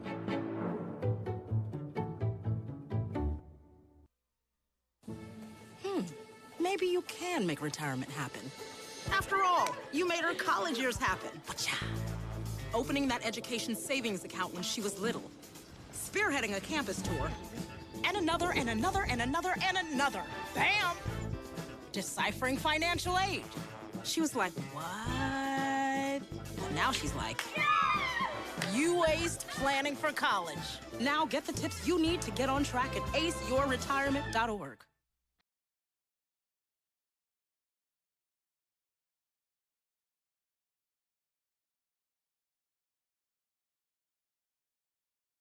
Her headphones are probably piped into our broadcast, wouldn't you think, Jim? I think so. Those look like Bluetooth. Yeah. You got Bluetooth connectivity to the van, the truck. Is that was Hello Kitty Bluetooth listening to QCTV and Sure the Jim was. and Jim show?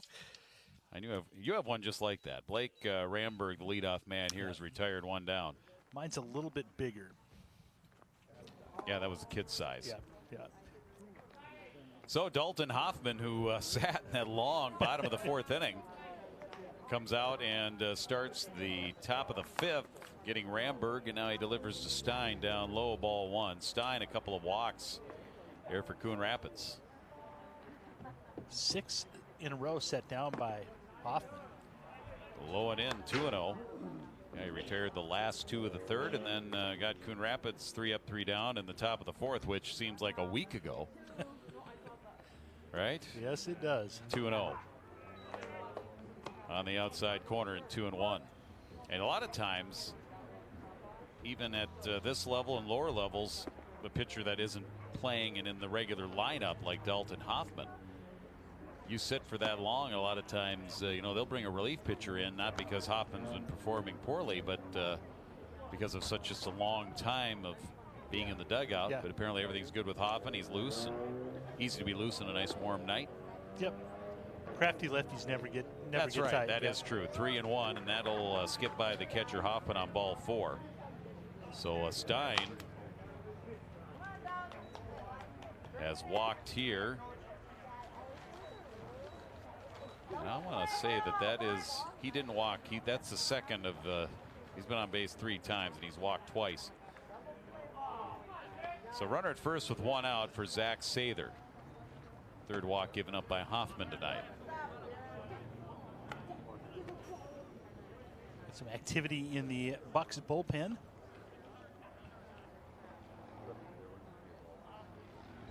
Hoffman has held Coon Rapids to just 4 hits here tonight. Little number foul. 1 ball and 1 strike. 3 hits in the second and 1 in the third, and that's been it. Giving up 3 walks. But it's been the Anoka Bats that have done the damage here tonight with 13 runs on 11 hits, fouled at the plate. 1 ball and 2 strikes. Well, with the exception of Justin Reeves' double, there hasn't been a ton of hard hit balls. I misspoke. I have Anoka for 12 hits. 7 in the fourth, 3 in the third, 1 each in the first and second. Double check those numbers there, Jim, if you have them. Swing and a miss on 1-2, and the batter goes down swinging. And that was we said it was Sather, but it's actually Jason Kluben, is it not? Yes, it is. Yep. So Kluben was hitting for Sather, and he goes down swinging, and now 2 outs. The runner's still at first, and Jake Paulson batting in his normal spot here. And the first pitch is a breaking ball called strike 1. We possibly have a runner over at first as well. Nope, that is Tanner Stein over there. Wells holds with him. 1 strike to Paulson. Outside, 1-1. And if you are wondering, looking at the bylaws of the Metro Minny League, the shortened games, 15-run lead after 5 or a 10-run lead after 7. 1 ball, 1 strike, and that is lined to the center for a hit. Paulson with a base hit. Coon Rapids has their 5th hit of the game, and they have 2 on here with 2 out. That's Paulson's 2nd hit. Looks like we're going to have another pinch hitter. Number 15, Aaron Yude. Left-handed hitter Aaron Yund. And a foul at the plate. Yund is the son of Joe Yund, who is the voice of the Cardinals on CTN. Stopped up and said hi. And of course, CTN, we work with them on broadcast and get our live feeds or live look-ins during some of our broadcasts. Good to see a fellow. Yes. Pitches up high. And CTN does a great job. They do a great job covering those the Cardinals. He and Howard they're a fixture. Yeah, they are. They really are. They've been doing it for a long time, and they know their Coon Rapids sports. 1 ball and 1 strike. And there's a swing and a miss, 1-2. I lived in Coon Rapids for a few years, so I had them on my cable channel. 1 ball, 2 strikes, 2 down. And I think they have their own puppets, don't they? Is that their promos have puppets? The last I checked, which we've been trying to get that for us, right? Yes. And,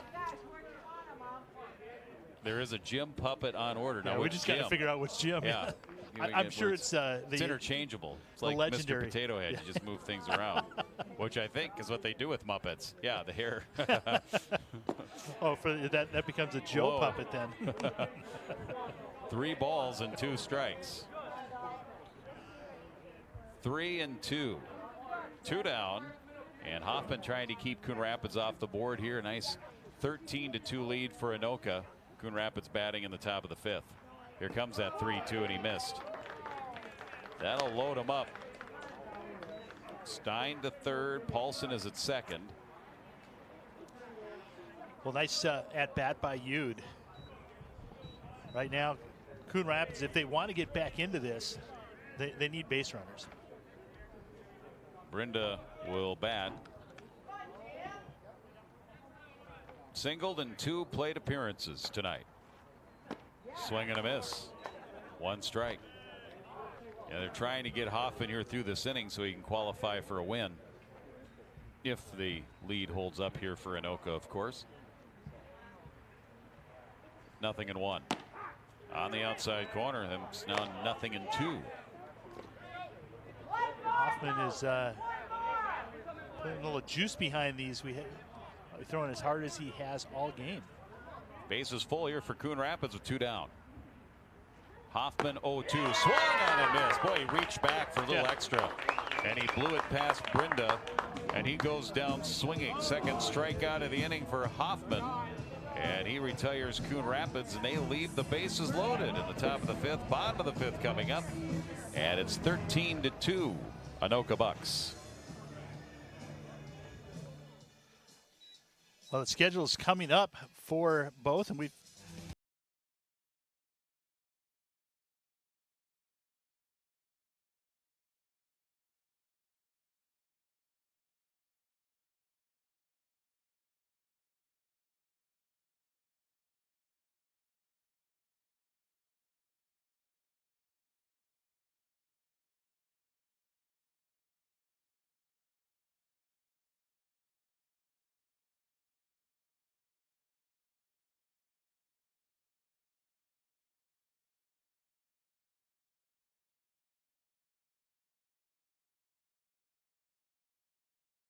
The one here in this league is the St. Michael Saints.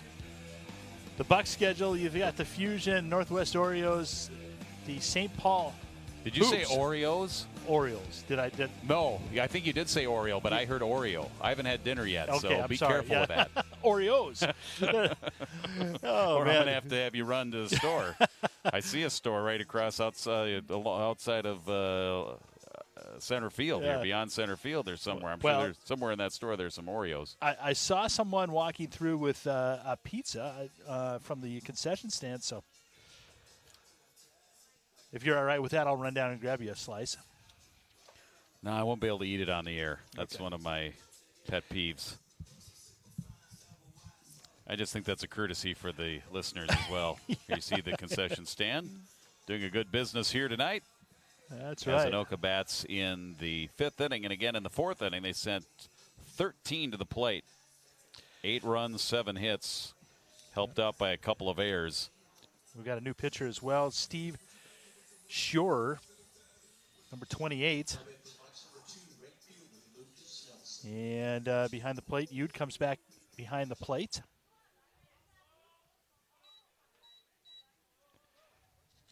And batting is Lucas Nelson. Here's the Steve Shore pitch. 1 strike. Numbers on Shore, 3 1/3 innings. 4th appearance, all relief, Jim. And an ERA of 5.40. 4 strikeouts, 2 walks, 2 earned runs. And hit the other way, and trying to climb the ladder was the shortstop Brinda. It's a base hit opposite field here for Lucas Nelson. And his hot night continues here. 3rd hit, 3 for 4. Yeah, that was another nice piece of hitting. See these guys not go up and try to, pull that ball, but go with the pitch. It's a little bit of a lost art at some levels of baseball, to be honest. Well, Luis Arraez has really brought that back. Yeah, he sure has. It's cool to hit for average now.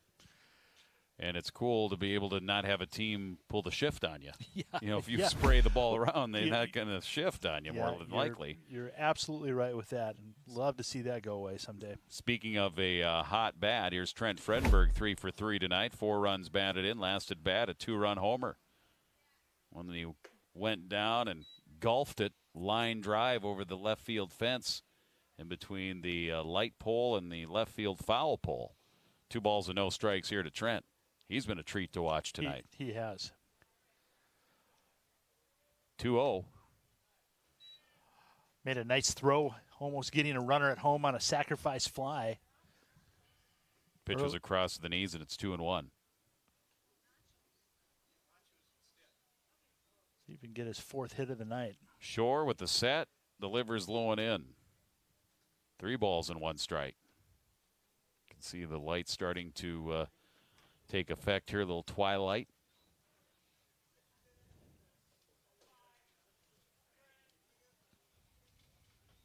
Nelson's at first, 3 balls, 1 strike, ball 4.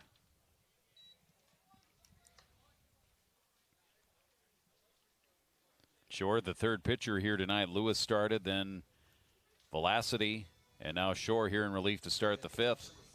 But 2 on, nobody out, 1st and 2nd.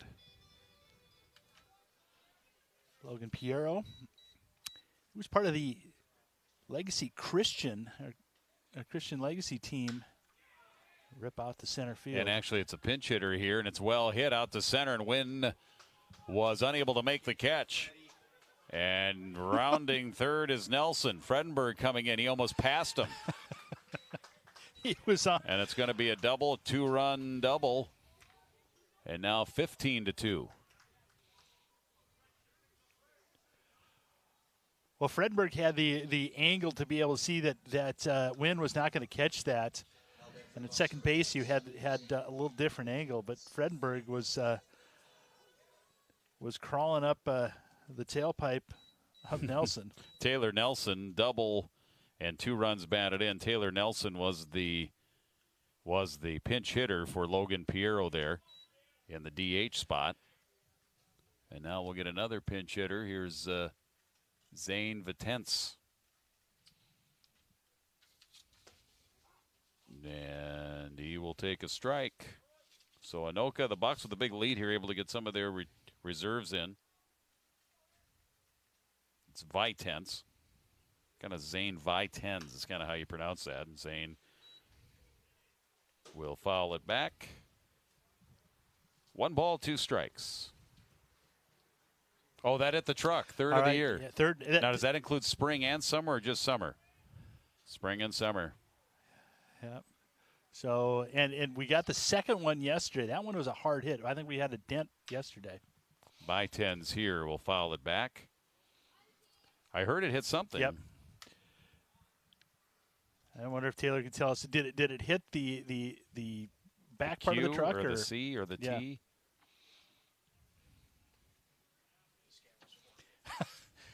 That scares the guys because they don't know it's coming, right? Yes. In the truck. Yeah. Taylor said it was a loud bang. 2 balls and 2 strikes. 2-2. Kind of woke him up, I'm sure. Nobody out. Couple of runs in on that double by Nelson.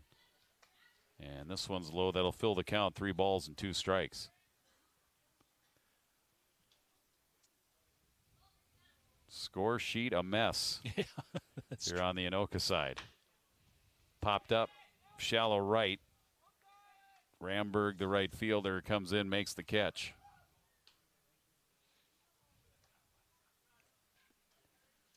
Actually, that's not Ramberg anymore. Got a new right fielder out there. His number ends with a 6. Might be Schoenbrick. So that's the first out of the inning. Runner at second. Nelson stays there. Jay Gons. And Jay Gons get a chance to pinch hit.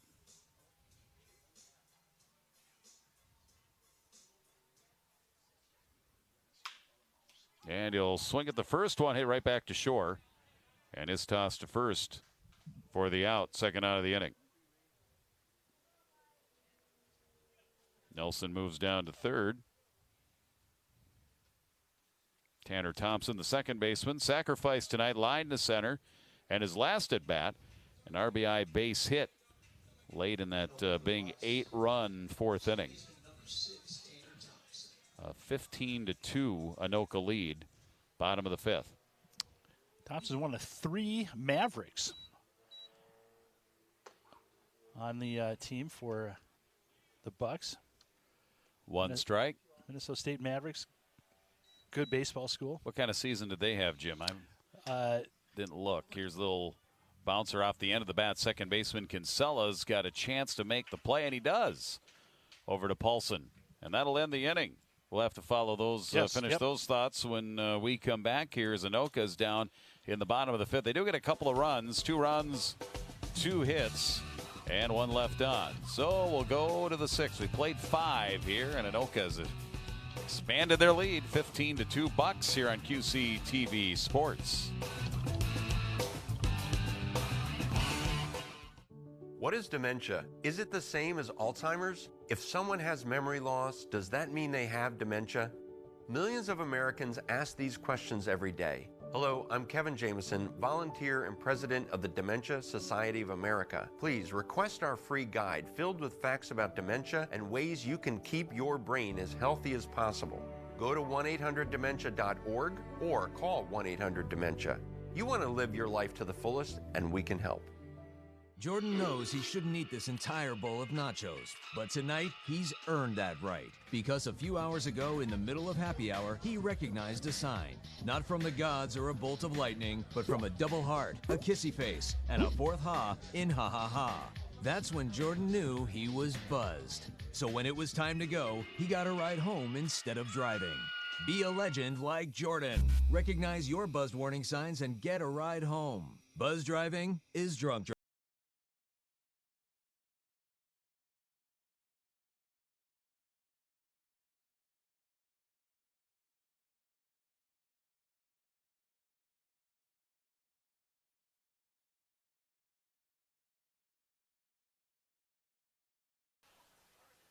I am not finding number 22 on the roster.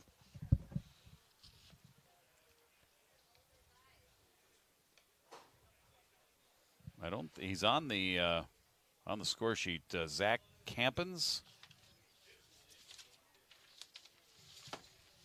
The trusty way to do it is look at the stats here. Zach Romans. The C R looked like a C. Okay. Yeah. So Zach Romans, second appearance, 2 innings in his previous appearance. 1 hit, 1 earned run, 2 strikeouts. Second pitcher here of the game for Anoka in relief of Dalton Hoffman, who was very good here tonight.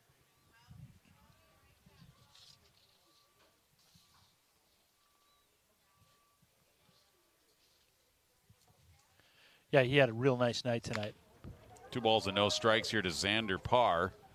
And on the 2-0 pitch, a roller to short. 1 out.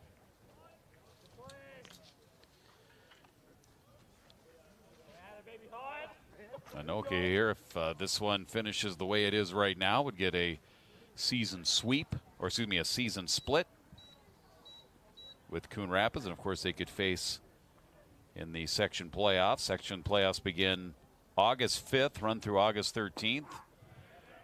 2 of the locations and sites, Castle Field and Winter Crest, the home field of the Coon Rapids Redbirds. 2 beautiful parks. Quickly 0-2. You know, the state tournament, once they get to the state tournament, that is a long process. 3 straight weekends. Kyle Schoenbrook is hitting here in the number 1 spot in Ian Wynn's spot in the lineup.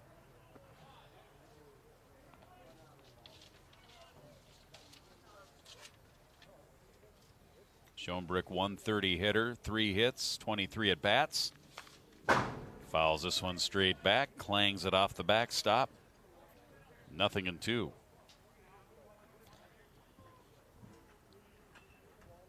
Locations for Class B state tournament after this pitch. It'll be Dundas down in just north or just south of Northfield, Faribault, Belfield and Faribault, and then Meesville. So those are great town ball fields. 1-2 to a stone brick off the screen. Still 1 ball and 2 strikes. If you're just tuning in, that score is correct. 15-2 on your screen in the lower right-hand corner. Anoka has scored a run in every inning tonight. 1 in the first, 1 in the second, 3 in the third, 8 in the fourth, and 2 last inning in the 5th. Pitch high here, 2 balls, 2 strikes to Stonebrick. You'd asked me about the Mavericks baseball season. They made it to the NCAAs. They ended up losing to Augustana. 2-2, swung on and missed. In the regional, one of their conference foes. Nice pitch by Romans, went away on 2-2 to Stonebrick, and he chased. 2 down. First strikeout for Romans, 3rd strikeout of the game for Anoka pitching. And Thomas Kinsella, the due batter, the second baseman. A walk, fouled out, grounded out. 0 for 2 in 3 plate appearances, and he'll take ball 1 here. Well, Roman's throwing well. He's got some good giddy up. Comes to the plate, called strike. 1 ball and 1 strike.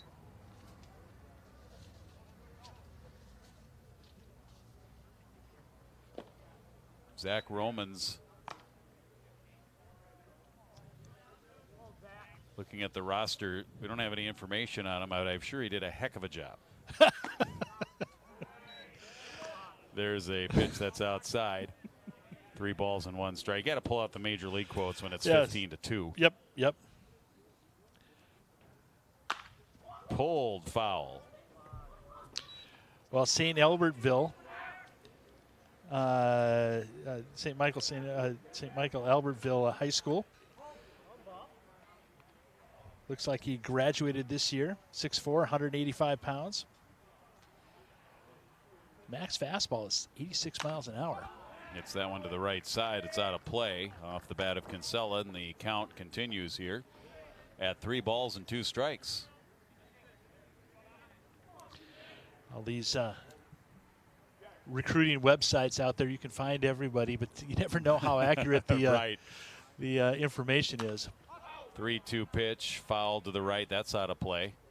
Towards the truck, just missed. That one I watched all the way. It looked like it hit the cement just shy of our production truck. Better get the Bondo out. Well, hey, yeah, that's right. And at that point, that truck would be above average. 3-2 ripped, foul, wide of third. And it'll stay 3 balls and 2 strikes to Kinsella. Wind has really died down. That flag out in right center field. Limp. Here as the sun is set and the wind has disappeared. 3-2 pitch up and in, ball 4. Lost him. Kinsella's on with a walk for the 2nd time tonight. Romans gives up the walk. 2 down, runner at first. And here's Blake Ramberg.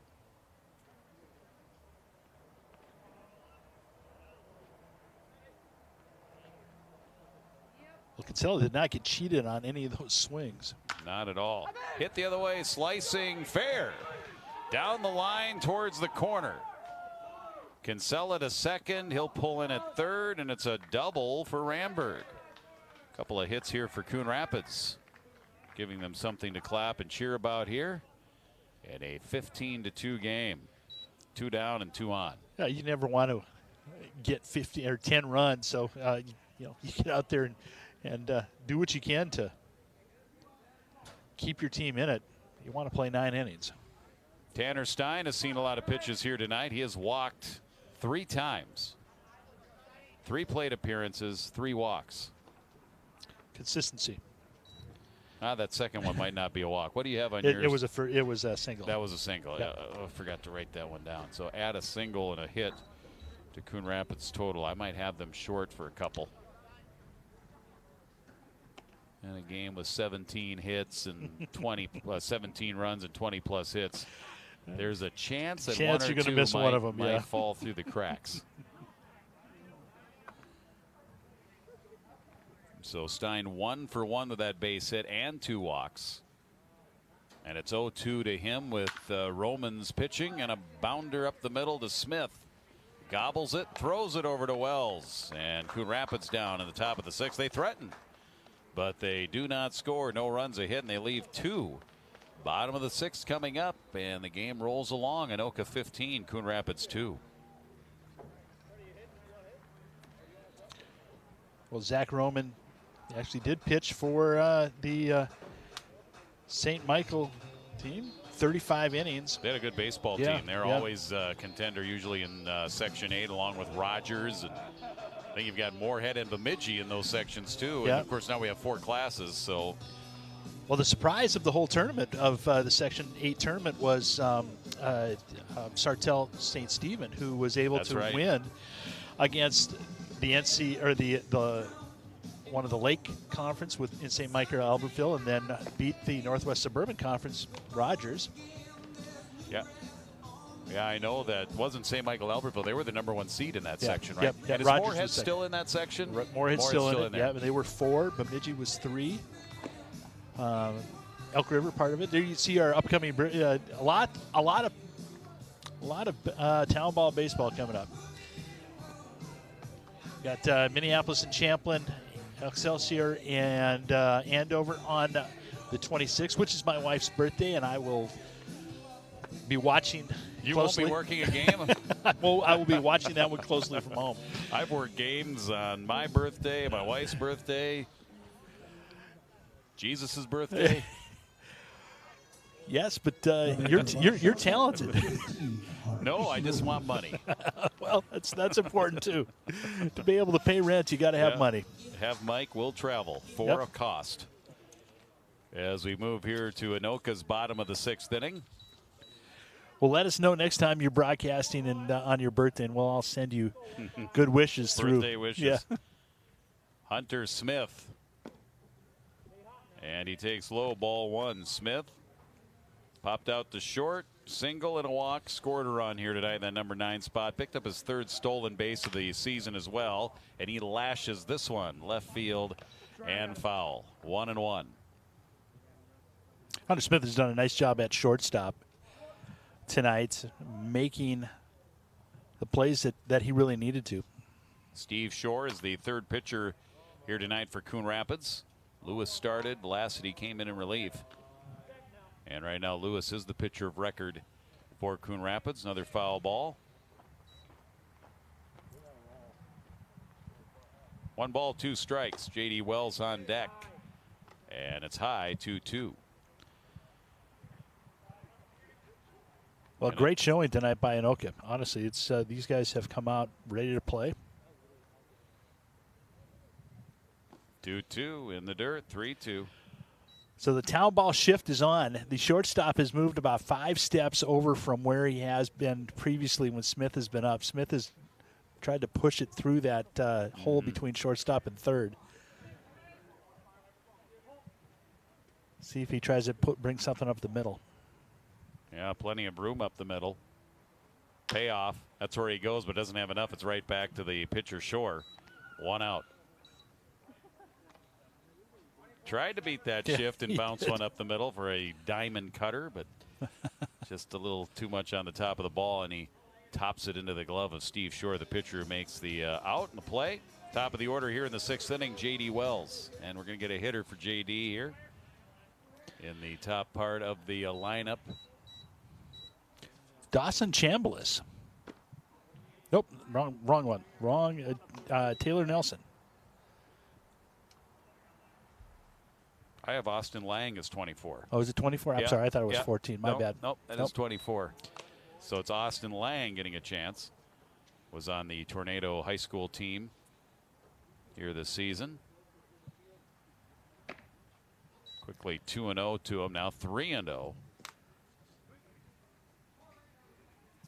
I think he just recently made a decision on where he's going to have his post-secondary education. 3 balls and 1 strike, taking all the way there.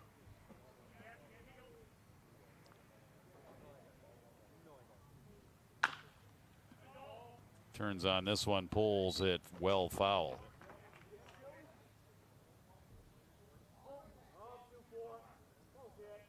I have Anoka for 15 hits here tonight. 1, 2, 5, 12, 14. Line right back to Shore, and he makes the catch. Spears that one out of midair. Yeah, nice job by Shore. Get him. Those are always across the body. Yeah, those are always tough if you react, and sometimes it's like a changeup. Sometimes you can get out in front of it, and he was able to slow himself down to catch that one. You've seen guys do it behind the back sometimes. Yep. On a play like that, just getting a glove on it. Jackson Hauge steps in here. He's had a nice night with a couple of hits. Double and a single and 4 trips. Serviceable night. Yes, 1 strike the count to him. Low, 1-1.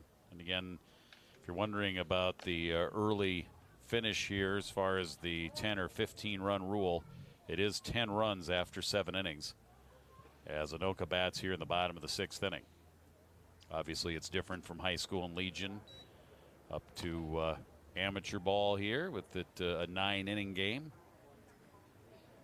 2 balls and 1 strike to Jackson Hauge. Lucas Nelson, his spot in the order is due up next. 2-1 pitch inside. 3-1. Patient hitter. He's got 1 walk already. Swing and a miss. Took a cut on that one, but it was inside. He busted it inside. A good pitch by Shore. 3-2. He wanted to tie Trent Fredenberg for home runs on the night. He did. Yeah. Payoff. Hit the other way. That'll be into right field for a hit. Hauge has his 3rd hit of the game. That was another nice piece of hitting on, textbook 3-1 count. You see something you like, you really try to rip it with 2 strikes, 3-2 count. Be controlled, get the bat on it. Goes the other way. 15th hit of the game for the Anoka Tornadoes. Picks up Lucas Nelson. Nelson takes low, ball 1, 1-0. Nelson's had a nice night too. 3 for 4.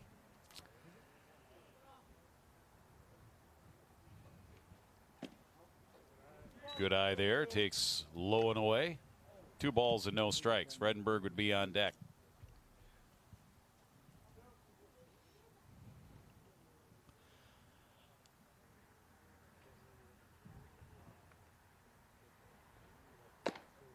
Up and in. 3-0. Well, the Tornadoes could end it by scoring a couple runs this half inning. Yeah, you're right. If they get it to 15. Yep. Now it's kind of looking at just the 10-run portion of the rule, but it is 15 anytime after 5. Could be in the 6th. 3-1 pitch. Bounder towards second. Kinsella goes down to get it. Throws it from his seat, but not in time. Good effort. I mean, to be sitting on and leaning backwards like that and try and get a ball to first base. Good effort by Kinsella. Call that the couch potato play. It'll be a base hit for Lucas Nelson. Yeah, I think Kinsella actually did move over to first base, so I don't. He is. I don't know who we will have to get the. Yeah.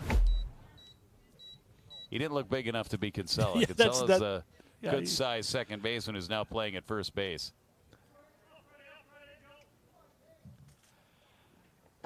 Swing and a miss. Fredenberg swinging for the downs.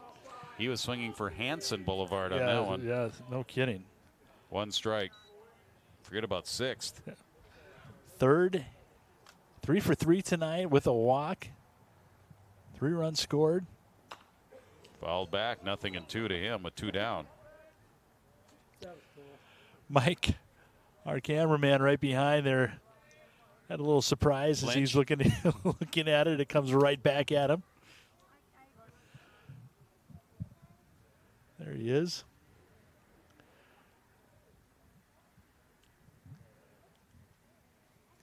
Good-looking guy. 0-2 with 2 down.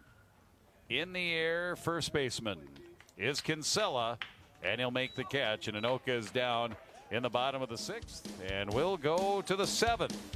15-2, Bucks lead the Redbirds.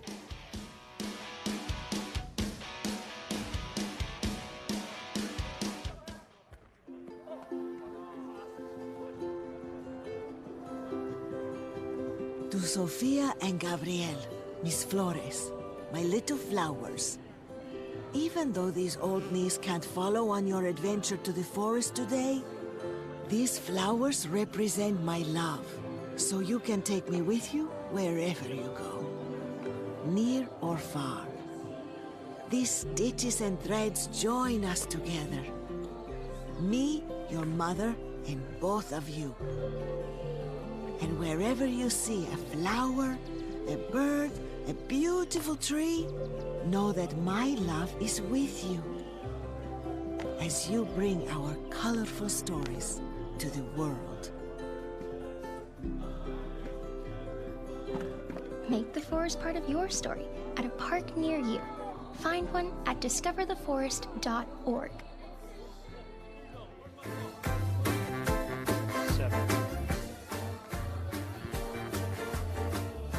Along with Jim Childs, I'm Jim Erickson. We move to the 7th inning.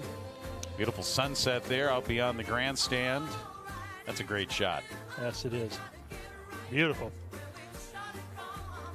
Got to hear "Take Me Out to the Ball Game" on the PA. And now Maxine Nightingale here in our broadcast, straight from Slapshot. And here's the batter for Coon Rapids, popping it up, and it'll be caught. One down. That's Austin Lang with who took over for J.D. Wells. So I wonder when you're been playing for 14 years, after 5 innings or 6 innings, do you just have to take yourself out? I don't know. You know, once you get to be a veteran, yeah, you only have X number of innings left. So if you can conserve those innings, you know, if you in a 7-inning game only play 4 innings, that's 3 innings that you add to your lifetime later on when you're in your 40s. Right. Yeah. One strike here to the Coon Rapids batter. Number 9, that's Cole Grubner. Grubner batting in Sather's spot. Kluben batted in that spot. It's actually batting in Paulson's spot here. That foul ball just. There's another one in tight on him.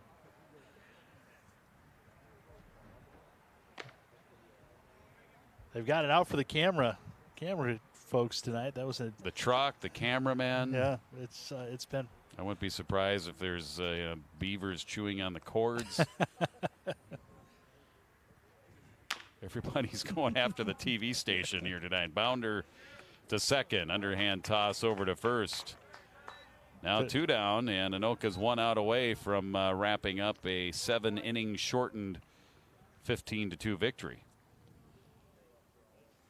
With Romans on the mound trying to finish it out here as the second pitcher trying to preserve that win here for Hoffman. Non-save situation for Romans. Nope. But time to get some work in against a good quality team, against a league team.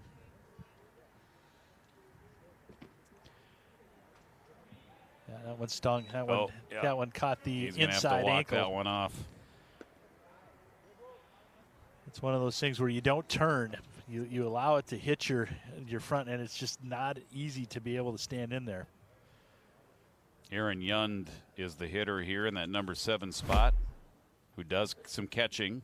And he's in there at catcher now, and now hitting in this spot. Got him on the ankle. Yeah, he just had unprotected area, usually inside. Pitch to Yund is past the catcher into the backstop. Garrett Hoffman still back behind the plate. You know, as a umpire, you're thinking, I'm going to get out of here early. Had no damage in that last out. You get smoked on the ankle. Still moving it around. Aaron Young, the Coon Rapids native and graduate, Fergus Falls Community College, and in his first year here with the Redbirds.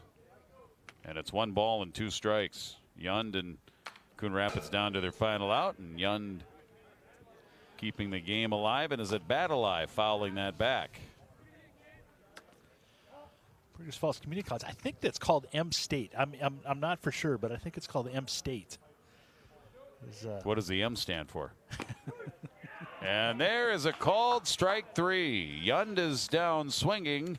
Romans comes in to finish it up, and it ends up being a 15-2 10-run rule after 7 victory here tonight for the Anoka Bucks. A 1-2-3 inning for Romans, retiring Coon Rapids in order in the top of the 7th inning.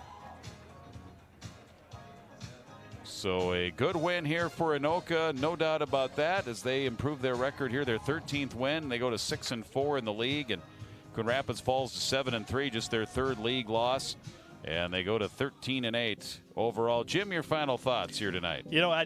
Impressive job, first of all, by Hoffman. Nate Hoffman, right from the start, was able to get out and keep the Redbirds at bay. But that offense, I tell you what, that middle of the lineup, Nelson, Hauge, and Fredenberg, really solid. Looking forward to seeing some more of these guys as we get into the town ball season. Anoka, 15 runs, 16 hits, 1 error. They left 7. These are unofficial numbers, of course. And for Coon Rapids tonight, 2 runs, 8 hits, 3 errors, and they left 10 here tonight. And again, Dalton Hoffman, solid 5 innings of work, giving up just 2 runs, 4 hits, 2 strikeouts, walk 3 to get his 3rd win of the season. He's 3-0. Joe Lewis taking the loss here tonight, going 3 2/3. He falls to 4-3. For everybody, for Jim Childs, I'm Jim Erickson. Again, the final tonight, 15-2 Anoka. You've been watching amateur baseball and town ball on QCTV Sports.